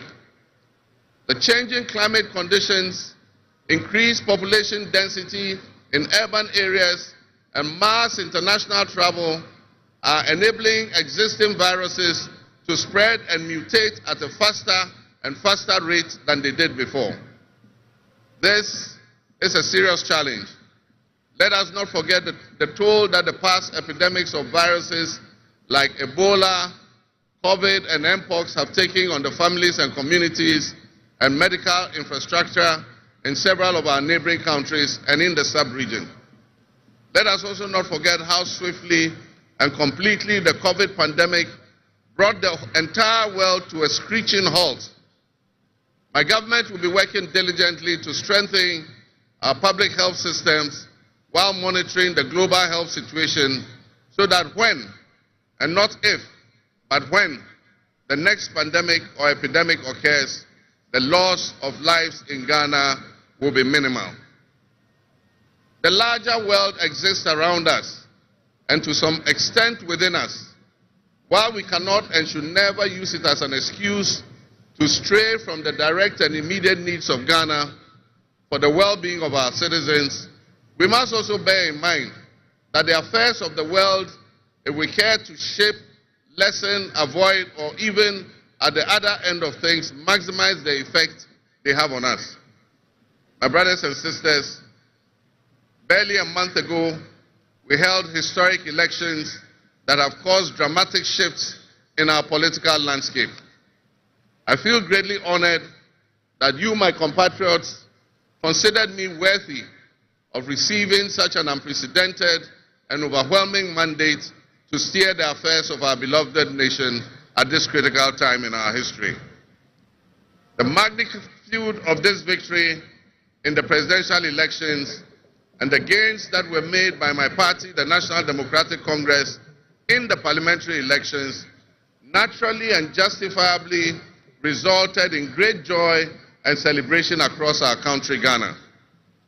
But celebrations, no matter how justified and how well earned, must be supplanted by discernment, sobriety, and deeper insights into why we received this kind of mandate in the first place. By voting as you did on December 7th, the Ghanaian people conveyed a powerful message, yet often overlooked by us politicians. This message was powerfully emphasized by a giant of American political history, President Ronald Reagan, when he declared at his inauguration some 40 years ago that governments have no power except that granted by the people. While Ghanaians take great pride in our thriving democracy, they are deeply dissatisfied with the quality of governance over the years and have openly voiced that dissatisfaction through the decisive actions that they undertake at the elections. Our people also understand that democracy is not just a token adorned with periodic elections followed by pomp and pageantry with the establishment of a new government. They expect that if democracy is celebrated as a superior means of governance, then its outcomes must be more tangible and benefit them in their individual lives. Any honest introspection and reflection on the pulse of our nation would reveal that many within our population do not feel that they have benefited from or partaking in this democratic dividend. Where people buffeted by severe economic crisis and hardships, and in the last few years we have lurched from crisis to crisis. But there is hope on the horizon. Today should mark the beginning of a new opportunity, an opportunity for us to make a difference in our governance and our economic management. We shall reset our dear nation, Ghana.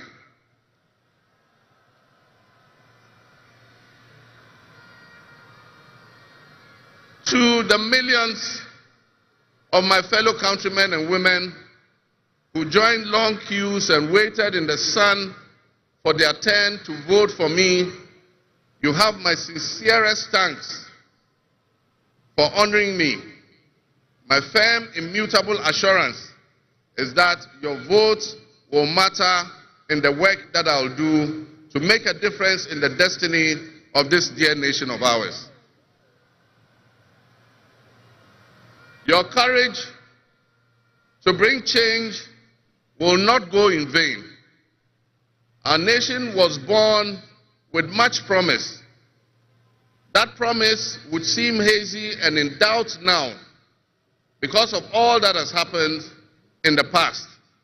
But I urge you, my fellow countrymen, not to be sucked into a state of perpetual pessimism.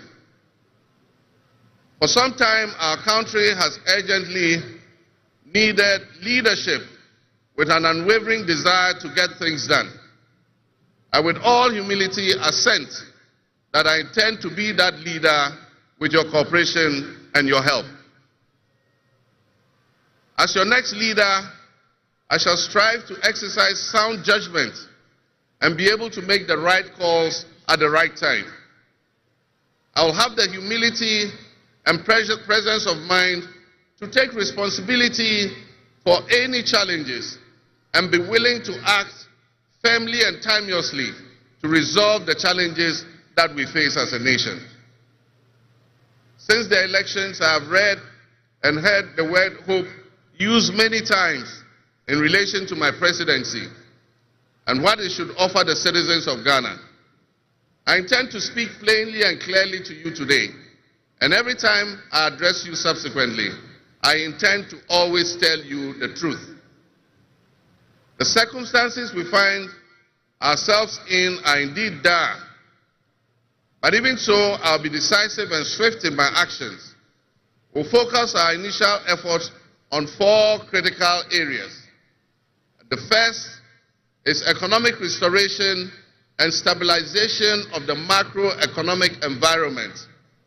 The second is the improvement of the business and investment environment to ensure that Ghana is once again open for business.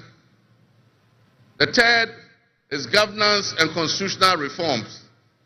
And the final, but not the least, is accountability and the fight against corruption.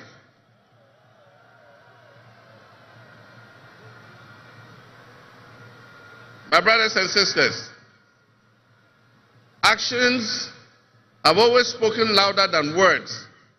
With that in mind, I have entered into a covenant with you, the good people of Ghana, in which I have enumerated 26 actions that I'll take within my first 120 days.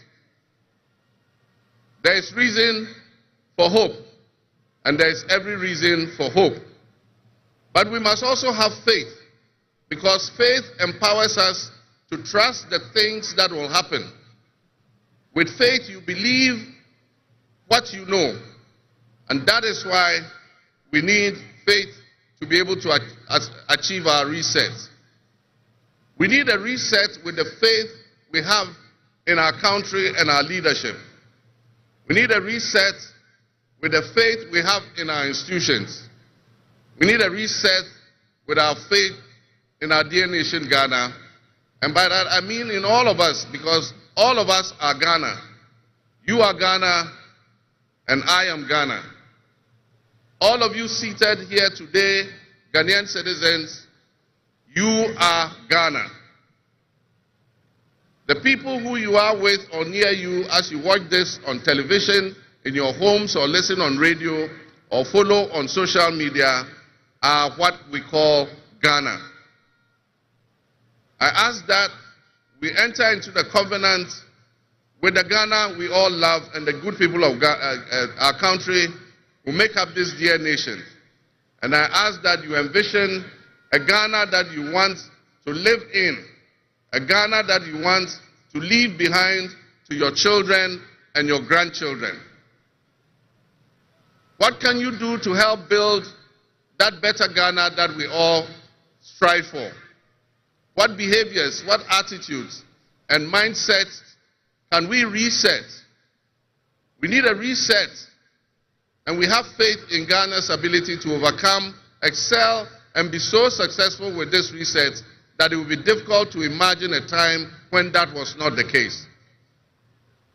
As we stand at this momentous crossroads in our nation's history, I am honored and humbled to accept the mantle of the President of the Republic of Ghana. Today we celebrate a new administration and herald an unprecedented era of opportunity and transformation. With Nana Jane Opoku-Agyeman by my side, we are poised to embark on a journey of progress and inclusivity, united in our vision for a more prosperous Ghana.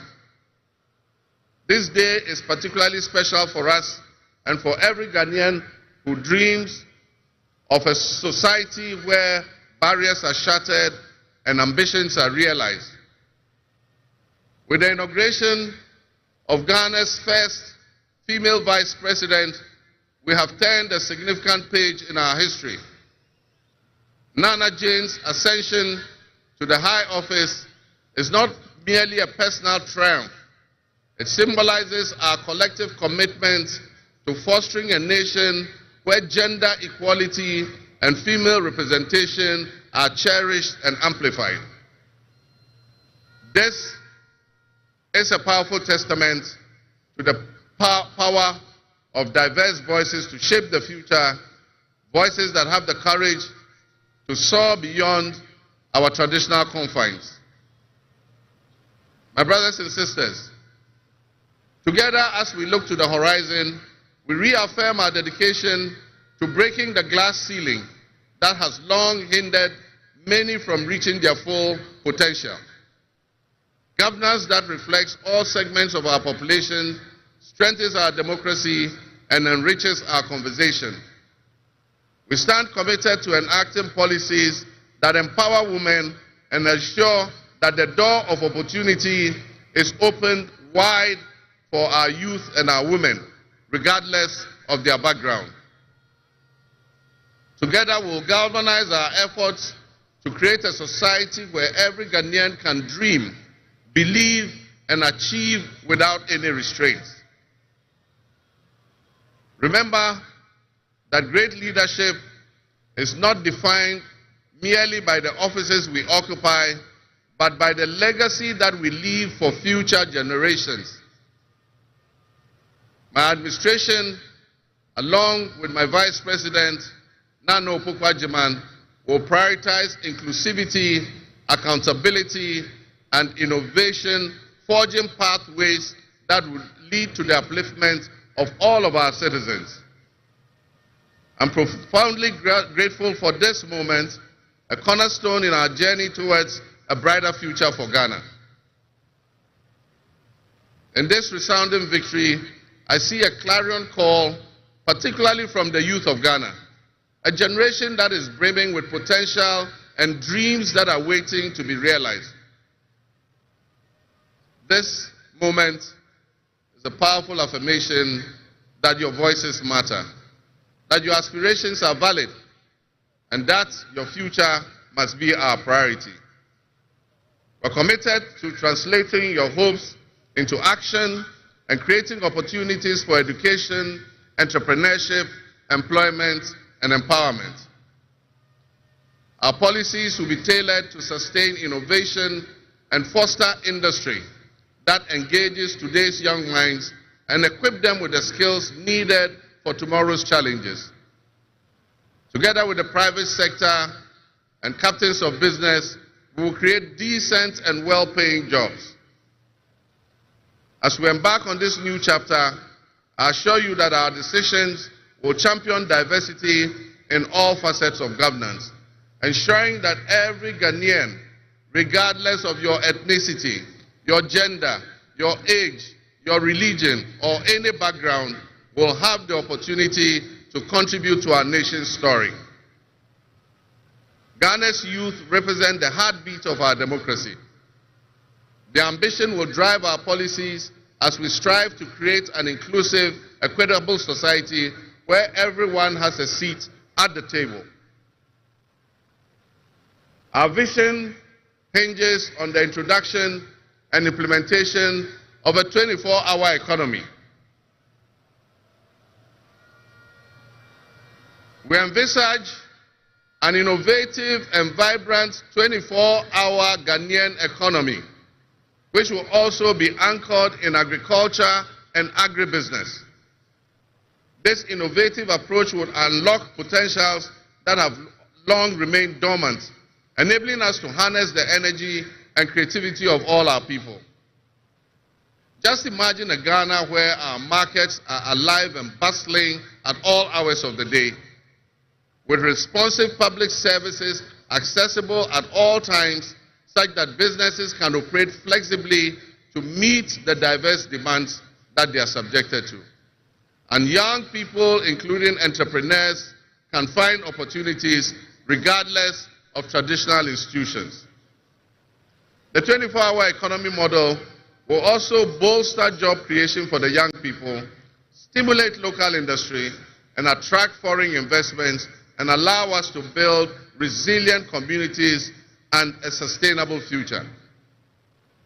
This vision extends beyond mere economic transactions. It symbolizes empowerment, the empowerment of every Ghanaian to contribute to our national progress. My fellow citizens, this vision will allow us to embrace diversity, to cater to varied lifestyles and preferences, and foster a culture of inclusion, ensure that every citizen can enjoy the fruits of his hard work. To the business leaders and entrepreneurs, I invite you to support this new model and join me in shaping a business environment where creativity thrives and where the fruits of your investments contribute to the collective welfare of our nation. Your role in driving our economy forward cannot be overstated. Your innovation and dedication will be a backbone of our success story. And I pledge to you that we would look at the tax regime and rationalize them so that they are more transparent and fair. Members of the business community, I assure you, Ghana is open for business again. Let me thank you, Your Excellencies, my fellow presidents, for leaving what is a busy schedule behind and coming to join us at this ceremony. Your presence brings honor to this inaugural ceremony. And I want to extend my heartfelt thanks to all of you and to our sister countries who have traveled from near and far to be with us today. Your presence is a testament to the strong bonds of friendship and cooperation that exist between our nations. And I promise you I will work to foster the partnerships that transcends our borders, and I'll work collectively with you towards regional stability, economic growth, and mutual respect between our nations. To my friends from across Africa and the world, I thank you and welcome you to Ghana. And in our local parlance, I say Akwaba to all of you. To my family and fellow citizens, my wife Lodina, I thank you for your unwavering support and commitment to our shared vision. This journey is not mine alone. It belongs to all of us. It belongs to each of you. Let today be the dawn of a new era of hope, an era of job creation, an era of accountability, an era of institutional strengthening and resilience, and an era of unparalleled potential for all Ghanaians. We will write the next chapter in Ghana's story, and it will be one of promise, transparency, and transformative progress. My fellow citizens, this is a patriotic call to action for all of us to participate in building a nation that lives up to its promise, where hope thrives and dreams become a reality. Together, let us cultivate a brighter future for our beloved Ghana, where unity, progress, and equality are not just ideals we aspire to, but are the very fabric of our nation. In closing, I invite you to partner with us on this journey. Together, we can create a brighter future for our beloved Ghana, where unity, progress, and equality are not simply goals we are aiming for, but are the cornerstone of our society. Let's work hand in hand to foster these values and strengthen our nation for everyone. My fellow citizens, our invited guests, I thank you very much. May God bless our homeland Ghana and make our nation great and strong. I thank you.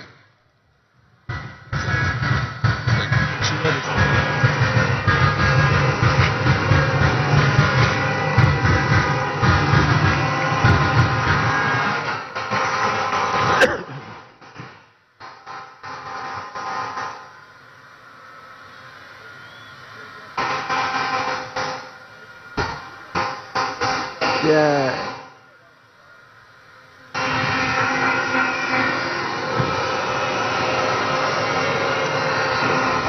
Honorable members,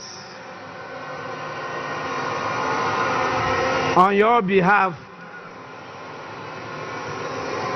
I convey the gratitude of the House to His Excellency, the President of the Republic of Ghana, for his address. Your Excellency, the House is extremely grateful to you.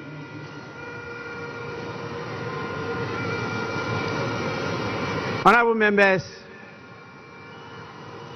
may now we have the presence of our special guest of honor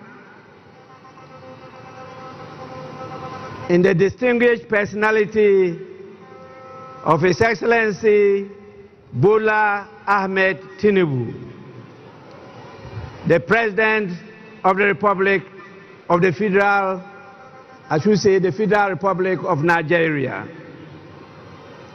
It is my honor to now invite him to deliver his address. Your Excellency, you are welcome to do so now.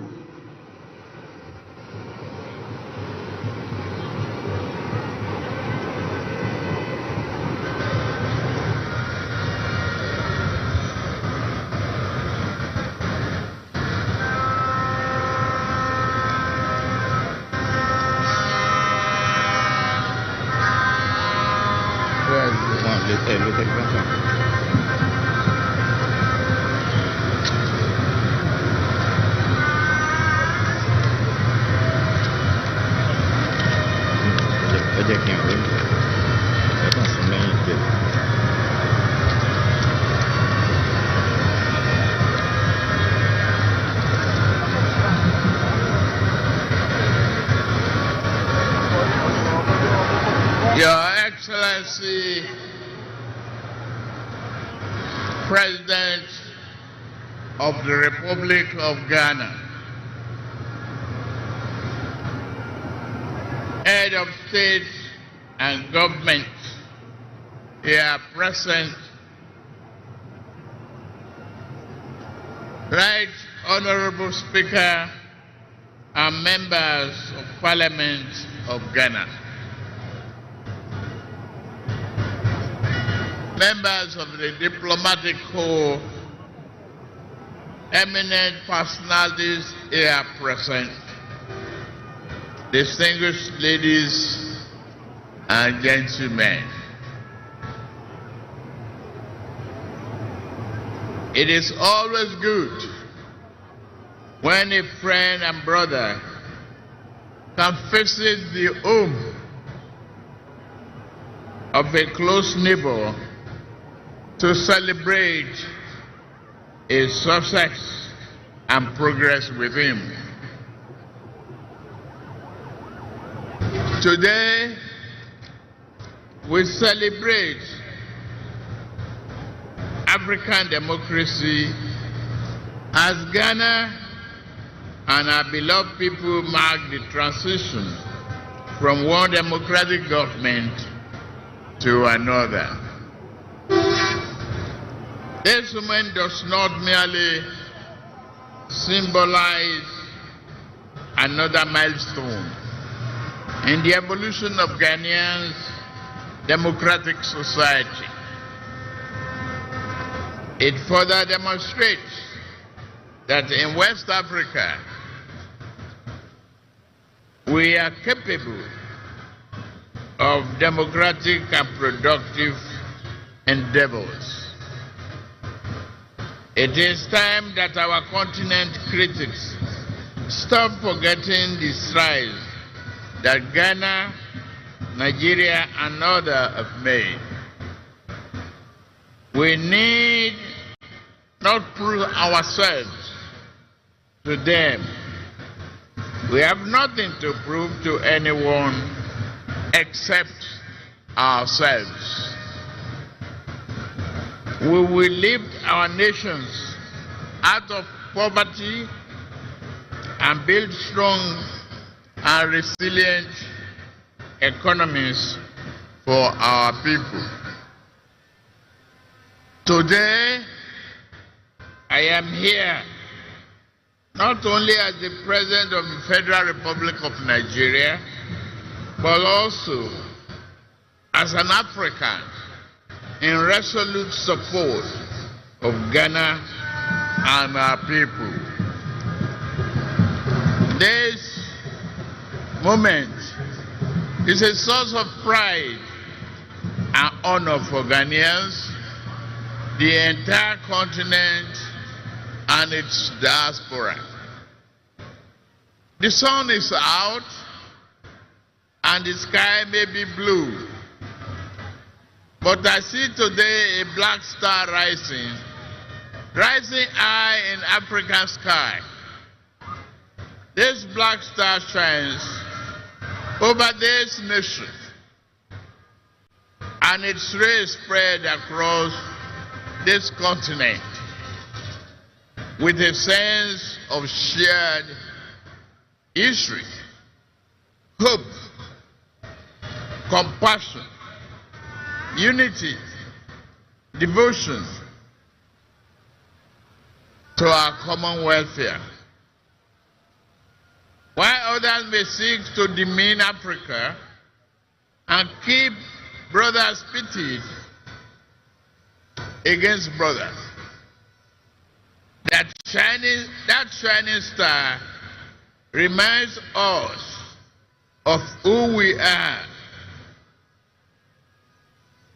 Better yet, it reminds us of who we can be.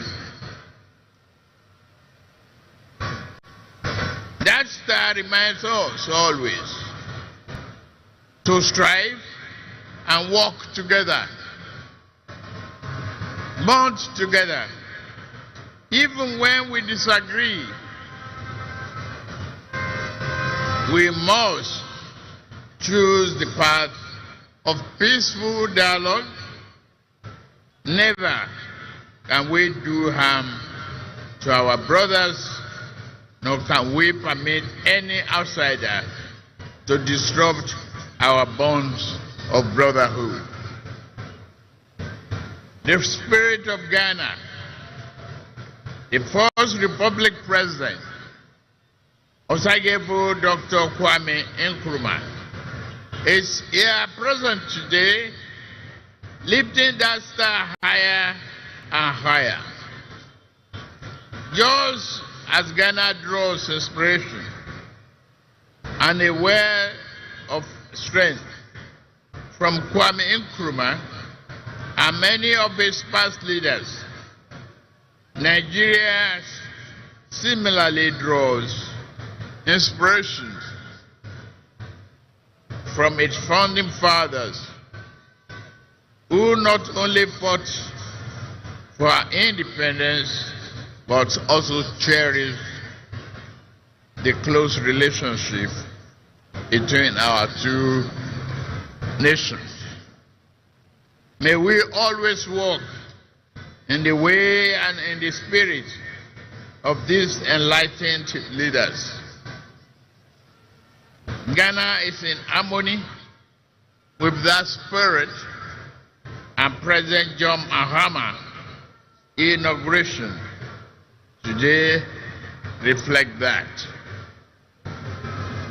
Your new president is a man of patriotic vision and substance. He loves his nation and his people to the core. He believes that your nation has a mission and intend for you all to fulfill it. No one can ask more of a leader than that. President John Mahama and I share a deep friendship. My dear brother, I am here to work with you. You know you can count on Nigeria's support at any given time. you call on me. We are your brothers and sisters. We shall always be there for you. May your administration be a profound success and progress for you, Ghanaians, and the entire region.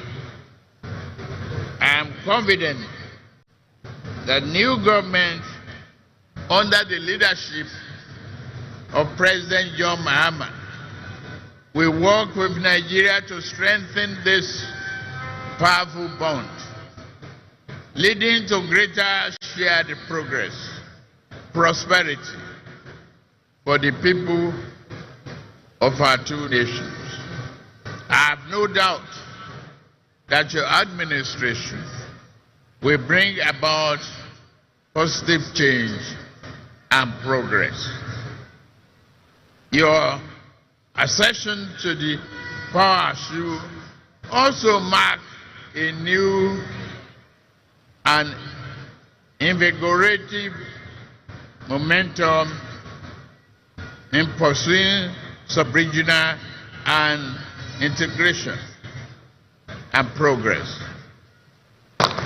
With laser focus, we can tackle our people's most pressing problem of poverty, youth unemployment, instability, insurgency, and many other problems hampering our desired progress. May Ghana's democracy continue to grow stronger. May progress and prosperity be your portion. Let us all look forward to a future filled with hope, opportunity, and progress. God bless Ghana and its beloved people. God bless Federal Republic of Nigeria and its beloved people. God bless ECOWAS. God bless our beloved Africa. I thank you for your kind attention. God bless you.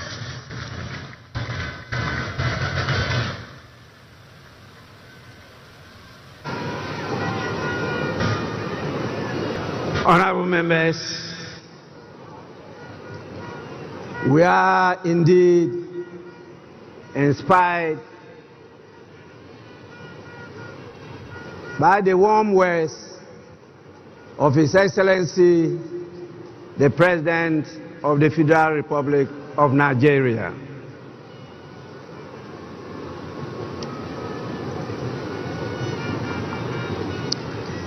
I now have the honor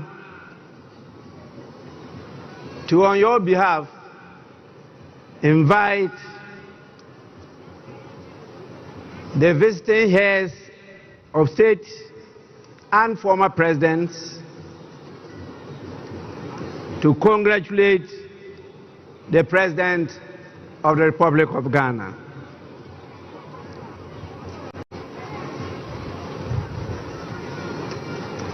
I have a real tall list .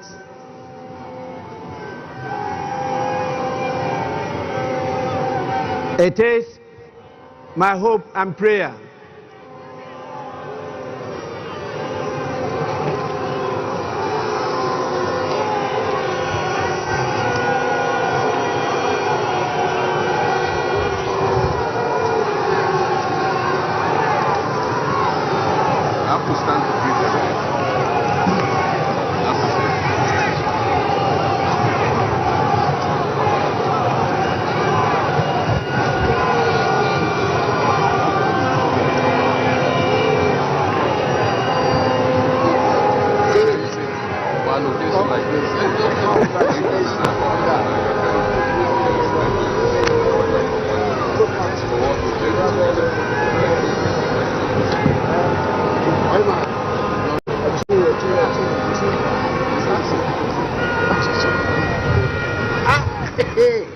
get elected in my kingdom.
We have to.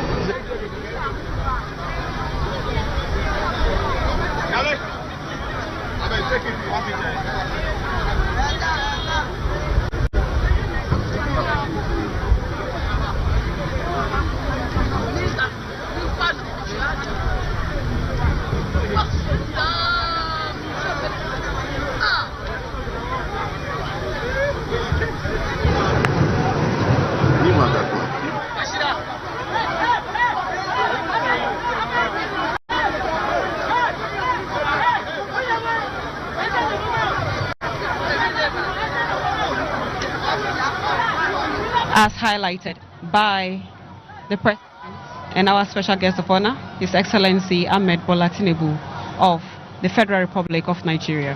Now, what else? What is the next on the agenda? Because very soon we will witness. Honorable members, I will now, on your behalf, call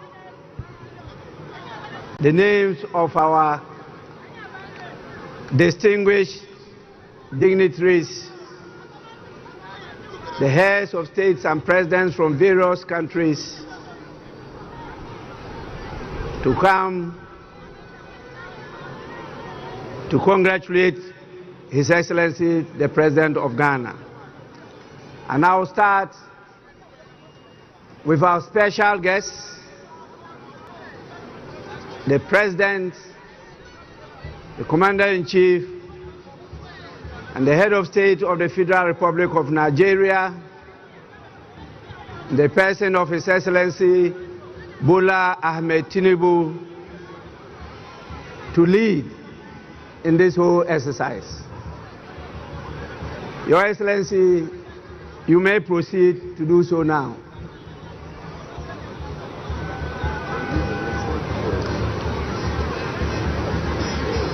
Immediately after him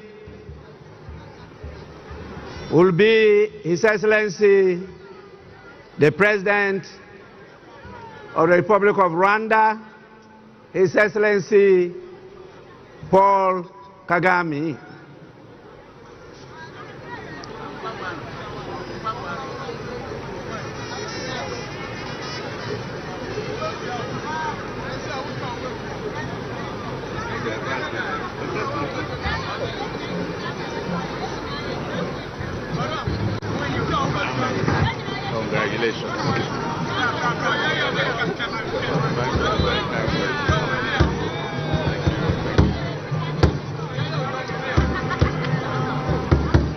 Then follows His Excellency the President of the Republic of Togo,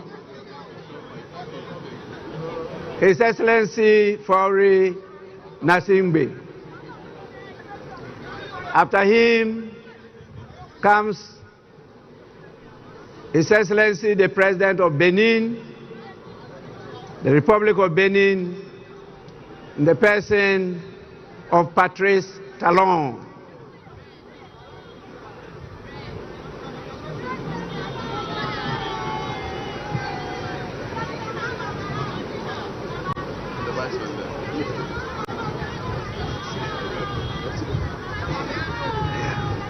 Bon Benin. Merci.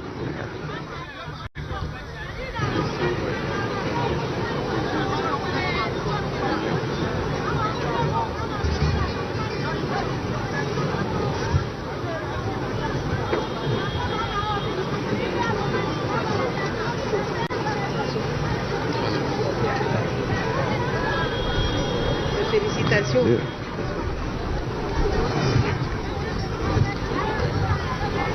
Then follows the President of Gambia, His Excellency Adama Barrow.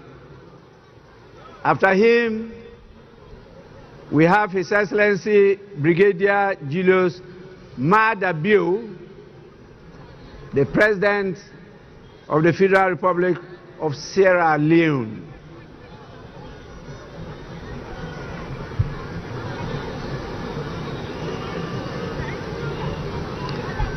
Immediately follows His Excellency Felix Antoine Tshisekedi Chilombo, the President of the Democratic Republic of Congo.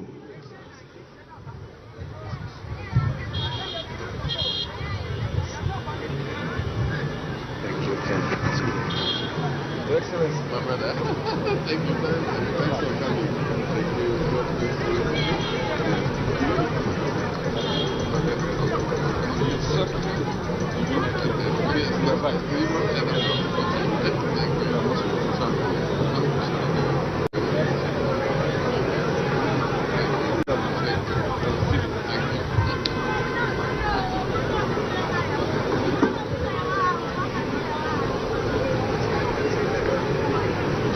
After His Excellency,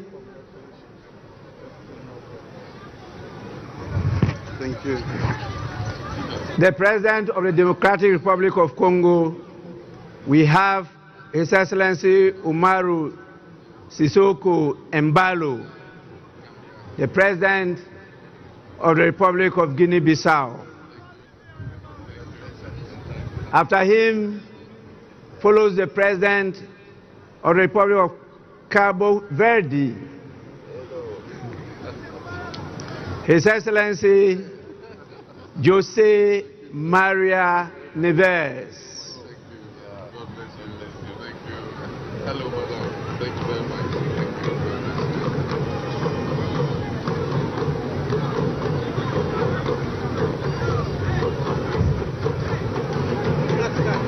The Black Star.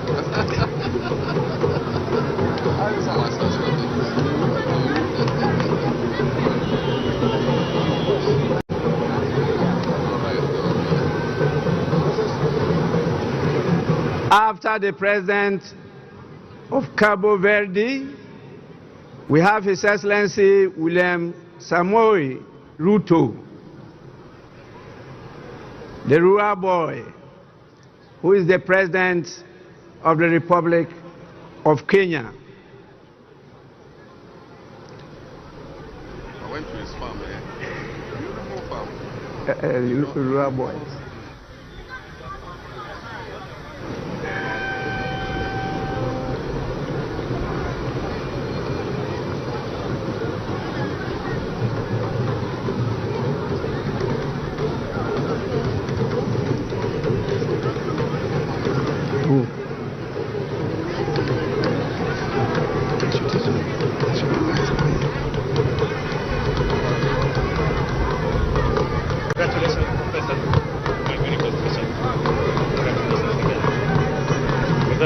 The rural boy. Thank you very much. You're welcome.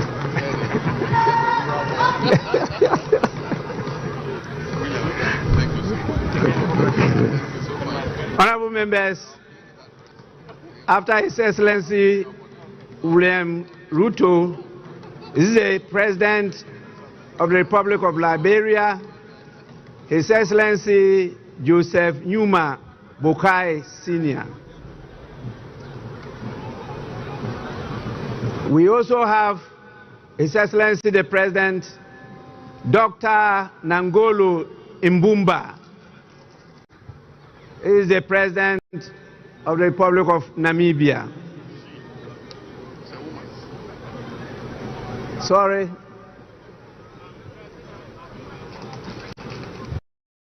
That is a she, not a he. Doctor, you may forgive me.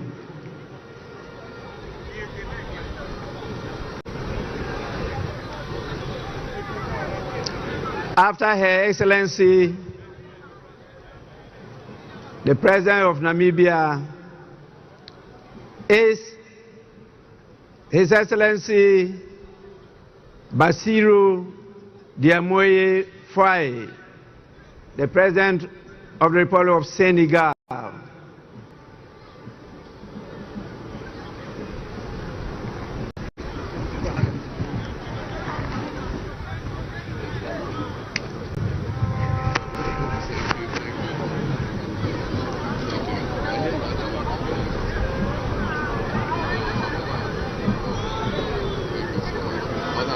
Thank you so much. God bless you.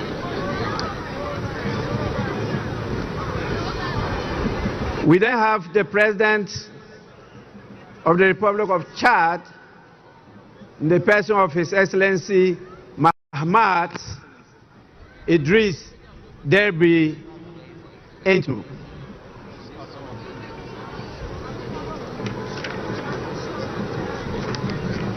After him, we have the President of the Republic of Botswana, His Excellency Duma Gideon Boku.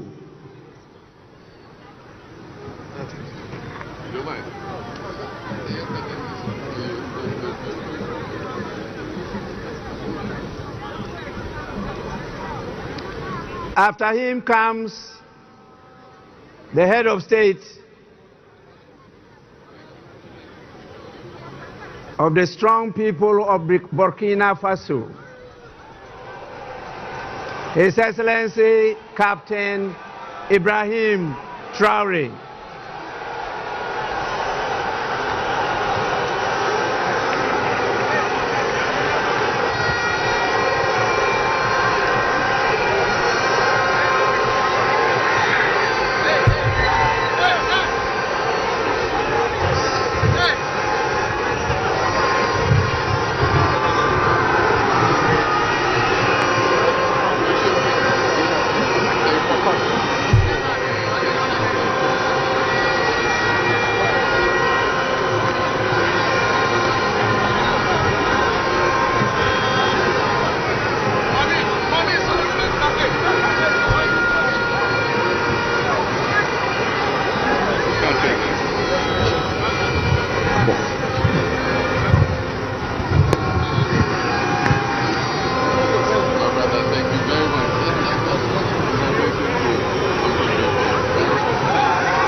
Members, the full meaning of Burkina Faso means strong men and women of integrity.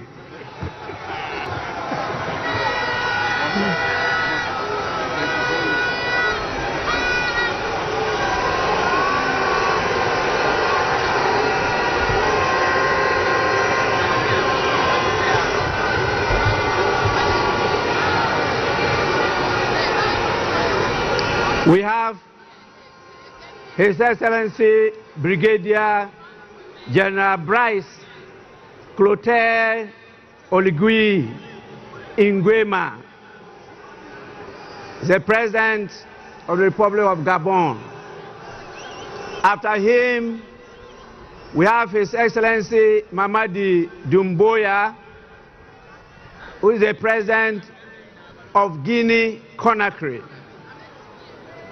And after him, we have the Prime Minister Abdoulaye Maïga is the Prime Minister of Mali.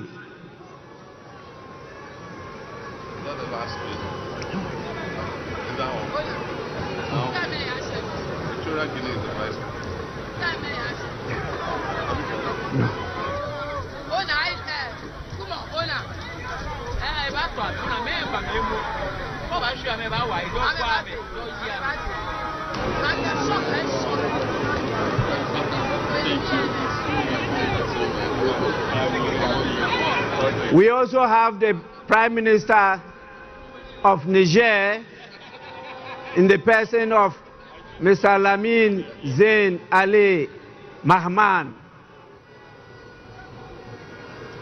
and the Prime Minister of Haiti, His Excellency Fritz Alphonse Jean. I think Mali. Yeah.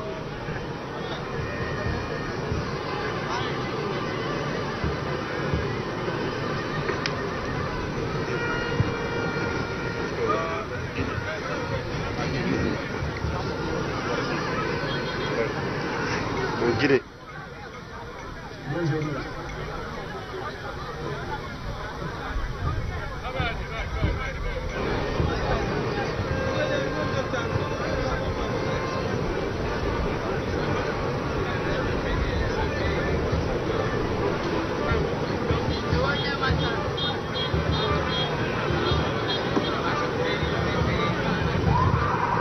Prime Minister Mali,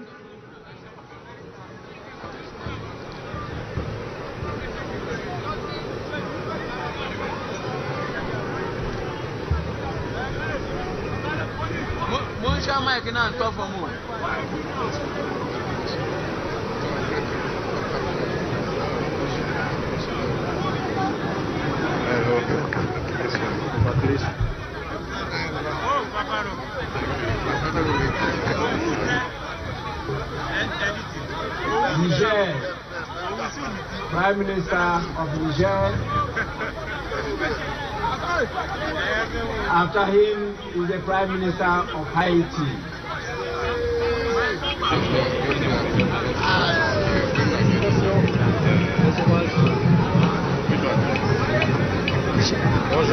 Bonjour, ça va? Bienvenue.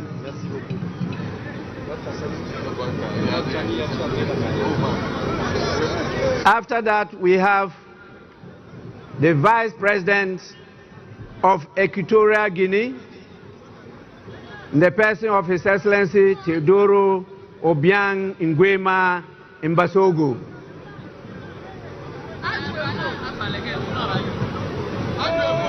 Then follows the Vice President of Uganda,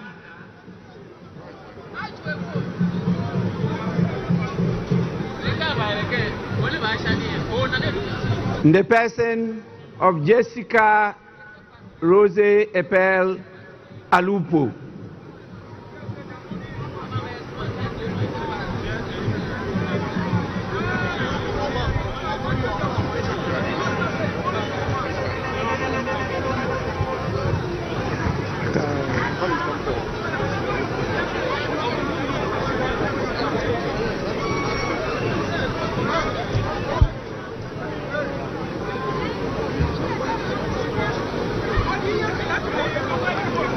We have the Vice President of the Republic of Tanzania, His Excellency Dr. Philip Isdor Mpango. Yes. That is rather the Vice President of Tanzania.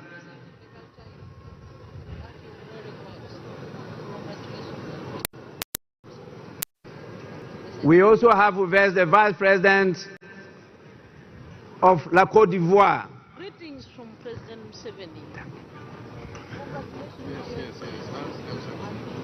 The person of Chemoko Meiliet Kone.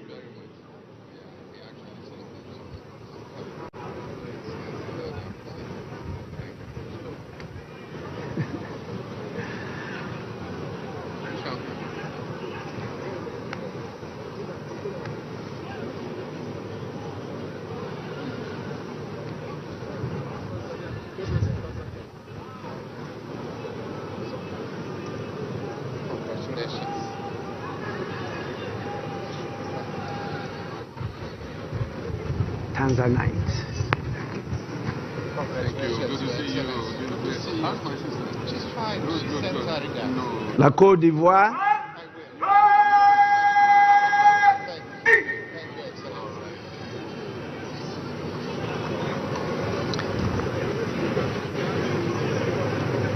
After His Excellency the Vice President of La Côte d'Ivoire, we have the Vice President of Mauritania, His Excellency Mohamed Adihali Khatra.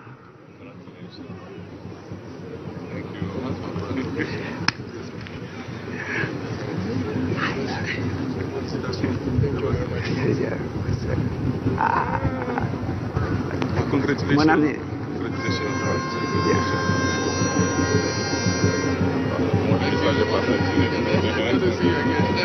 My father. Congratulations.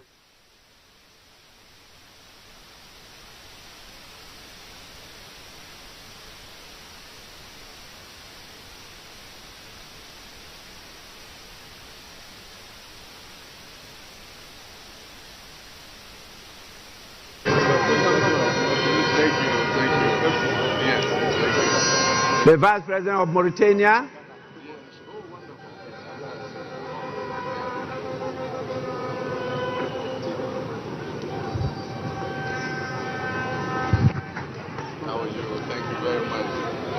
we now have the Speaker of Parliament of the Kingdom of Morocco, His Excellency Rashid Talbi Alami. After him is the former President of the Federal Republic of Nigeria, His Excellency Olusegun Obasanjo.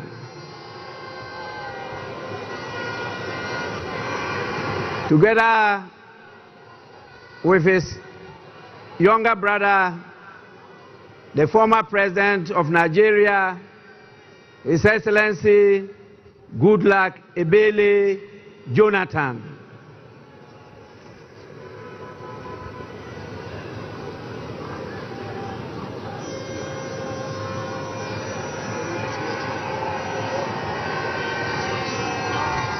Speaker. Morocco. I'm Speaker of Morocco. Yes. I hope to see you. Yes. Thank you so much for the invitation. Thank you. Thank you. Thank you. Thank you. Thank you. Yes. Thank you. Thank you. Yes, fantastic. Wonderful. All right. Thank you. Thank you.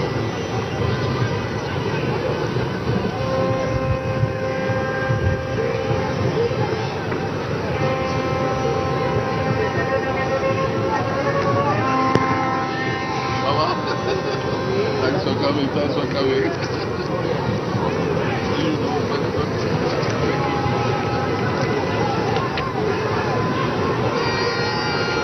After His Excellency Goodluck Ebele Jonathan,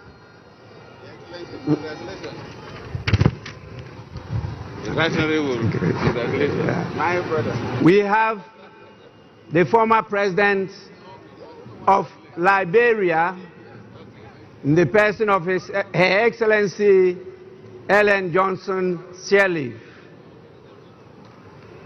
After her, we have the former President of the Federal Republic of South Africa, in the person of His Excellency Jacob Zuma.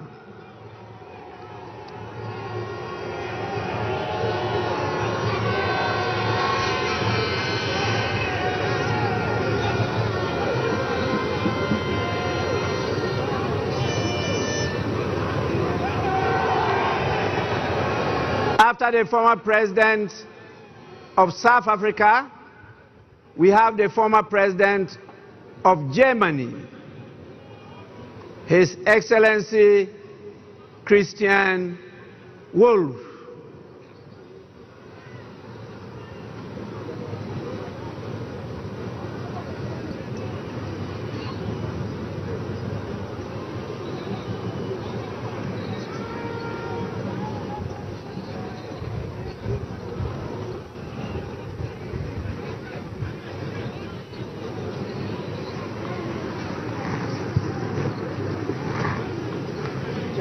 After Germany, follows the Foreign Minister of the European Union, Belgium, European Affairs, Foreign Trade, and the Funeral Culture Institute. His Excellency Bernard Quintin.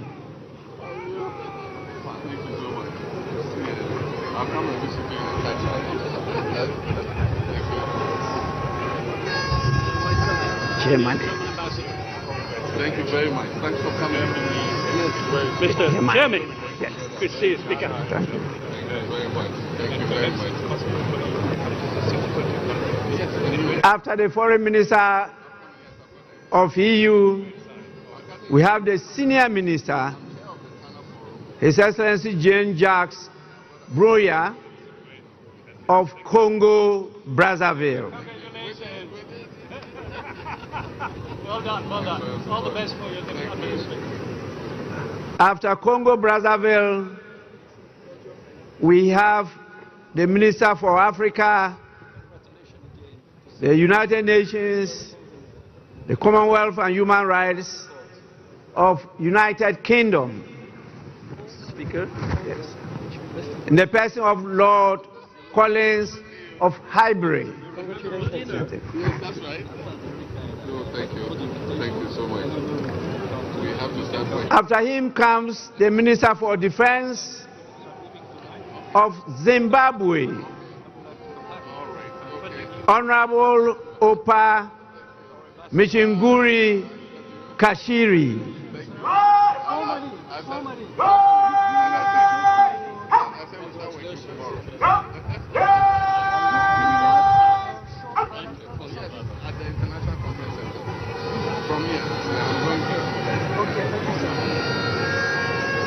Jean-Jacques.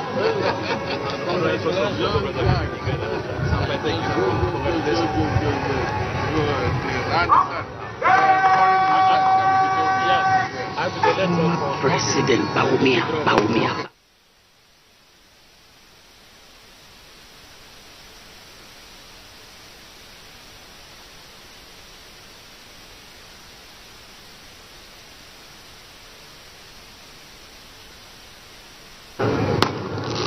So nice to visit before.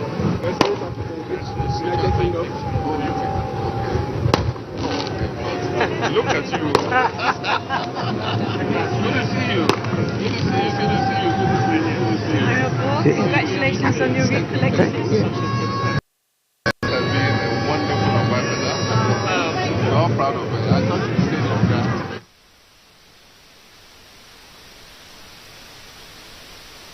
Thank you. Thank you. All right. So we start going tomorrow. Yes. We also have the Minister for Housing, Lands and Maintenance of Barbados, Honorable Dwight Sutherland, Member of Parliament. You got the invitation at the place. I understand. Yes. Thank you. All the best. Give my brother my regards. Yeah. Yes. And tell him I'm coming. Okay. Thank you. Have you done? Thank you.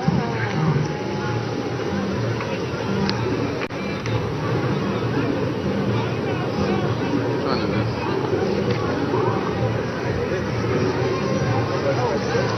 Greetings from Prime Minister Mahama.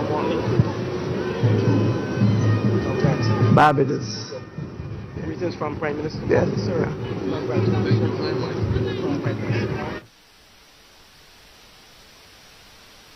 It's quite long. I have to cut protocol and go to invite the former Vice President of our great Republic of Ghana, in the person of His Excellency Dr. Mahmoudou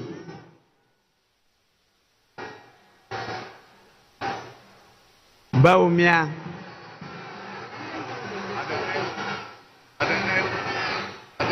invite Lordina, and then also maybe Chairman of Council of Elders and the General Secretary. It's a long list.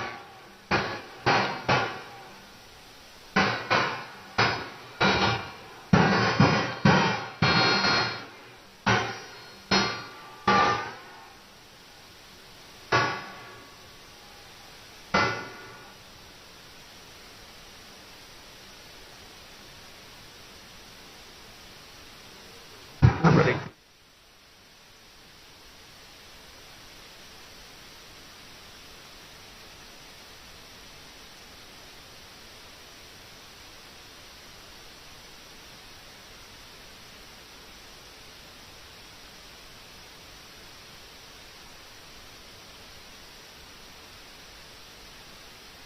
Honorable members, once again, the list is very, very long.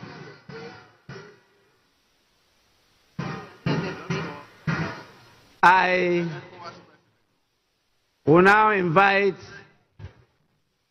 the President of the ECOWAS Commission, in the person of His Excellency Dr. Omar Eliu Kure.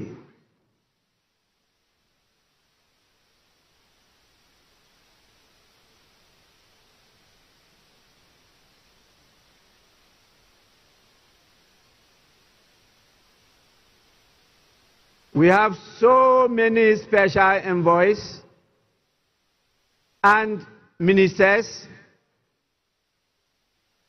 from Czech, Israel, Spain, China, Japan, Russia. We have the mayor of Los Angeles, United States. And please, you are all invited to follow in this order, the order I just mentioned. Thank you. Czech, Israel, Spain, China, Japan, Russia, Mayor of Los Angeles, Deputy General Secretary of the United Nations, Ms. Amina Mohammed, Secretary General of the Commonwealth, Right Honorable Patricia Scotland, the African Union Commission Chairperson, Special Envoy, His Excellency Wamikele. And we have the Honorary Consul General for Nigeria and Ghana of Belize, Dr. Ifeanyiku Ifede.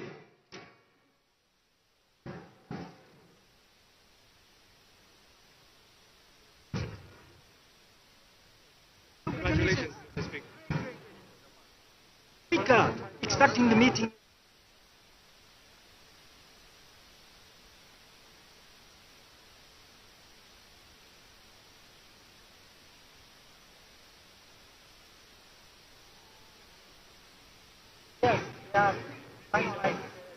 We have the former Prime Minister of Ethiopia, the Secretary General of Climate Vulnerable Forum, Pan-African Parliament, the President himself, His Excellency Chief Fortune Zephania Charbura.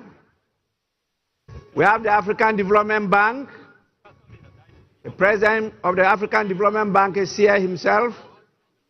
We have the Vice President of the World Bank in charge of Western and Central Africa. Then the ECOWAS Bank for Investment and Development, the President and Chairman of the Board of Directors, our own Dr. George Ajekum Donko. We have the United Bank for Africa, Chairman of the group, Mr. Tony Elumelu, and we have the Ambassador of Bahamas,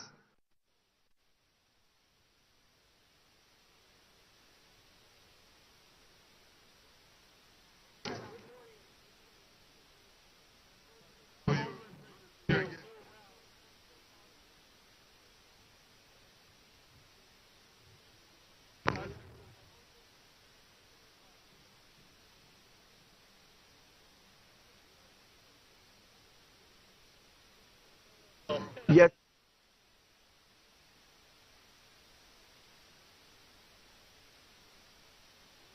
We have the President of the Secretary General of the United Nations Office for West Africa and the Sahel, Mr. Leonardo Santos Simao, and the Deputy National Secretary Advisor to Sheikh Khalid bin Ali Al Khalifa of Bahrain.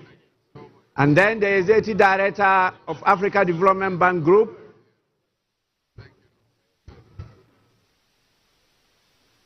and we have the Vice President for Africa International Bank for Reconstruction and Development, Usman Diagana.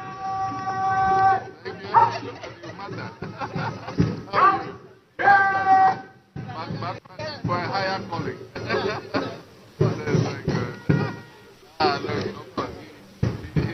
You don't have a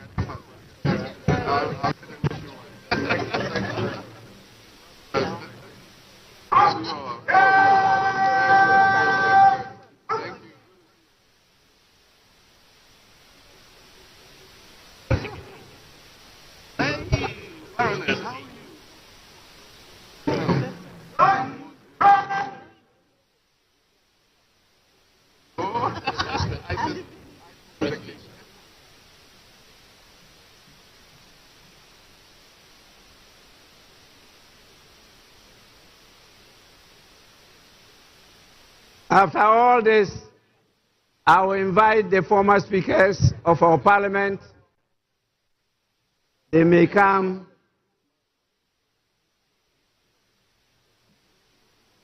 congratulate His Excellency the President.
I am compelled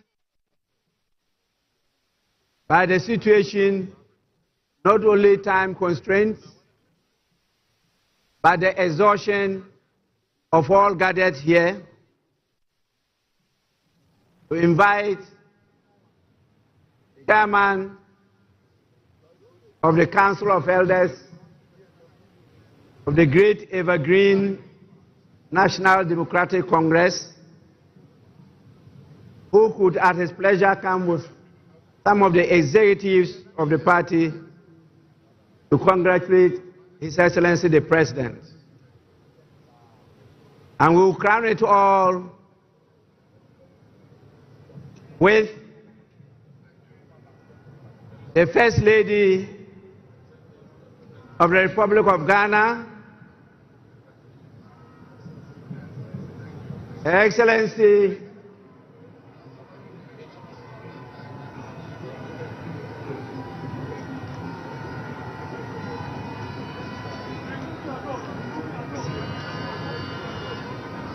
Her Excellency Lordina Mahama.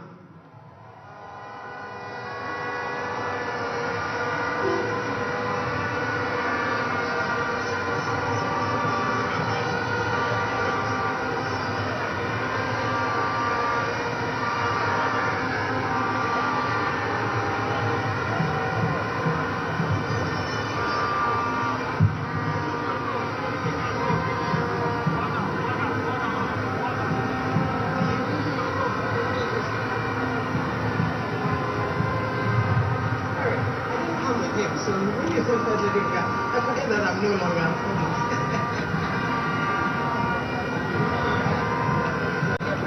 Sorry for that.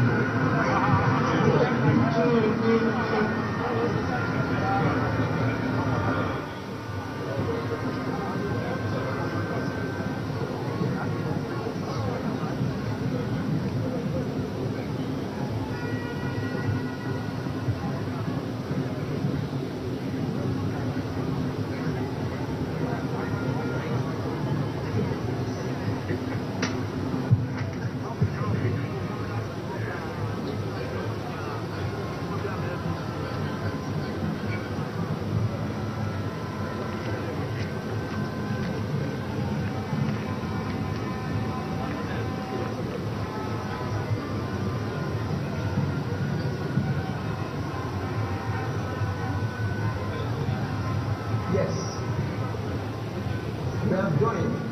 Not we are joining, we are.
Don't forget yourself. Don't forget yourself. I'm including your face. Not more. Keep your toes inside your camera.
Honorable members,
honorable members,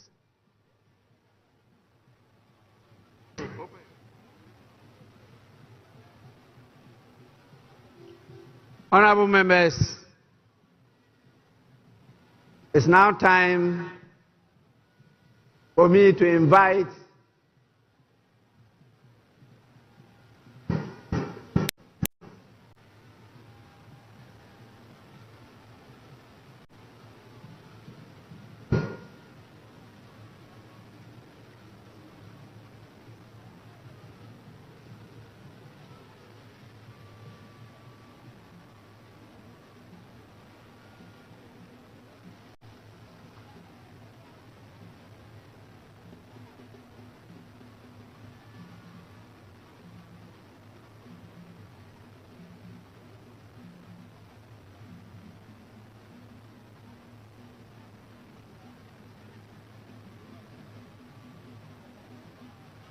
I will now invite the leaders of the House,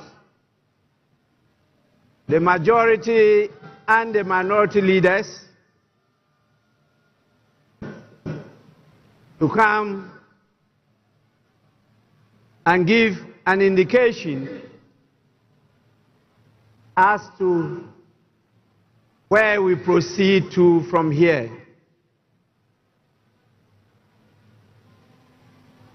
Please,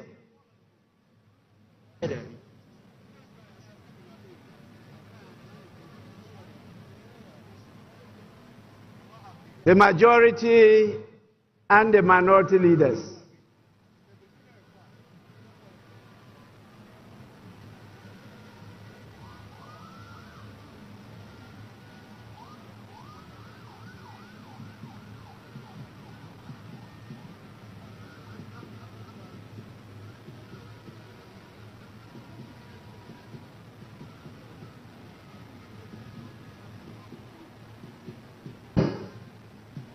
Right Honorable Speaker, we have exhausted the business on today's order paper.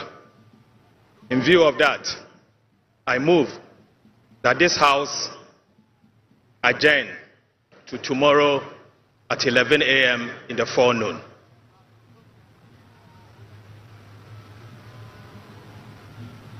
Mr. Speaker, it is the desire of the minority that this House be suspended so we continue to do business in fulfillment of the 24-hour economy. However, if the majority leader so pleases, I shall second his motion for adjournment. Thank you very much. Honorable members,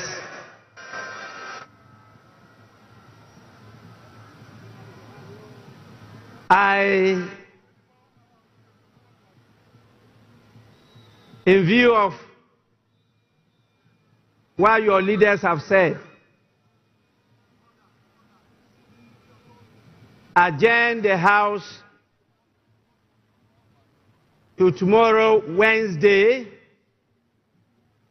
the 8th of January 2025 at 12 noon. The sitting is accordingly adjourned.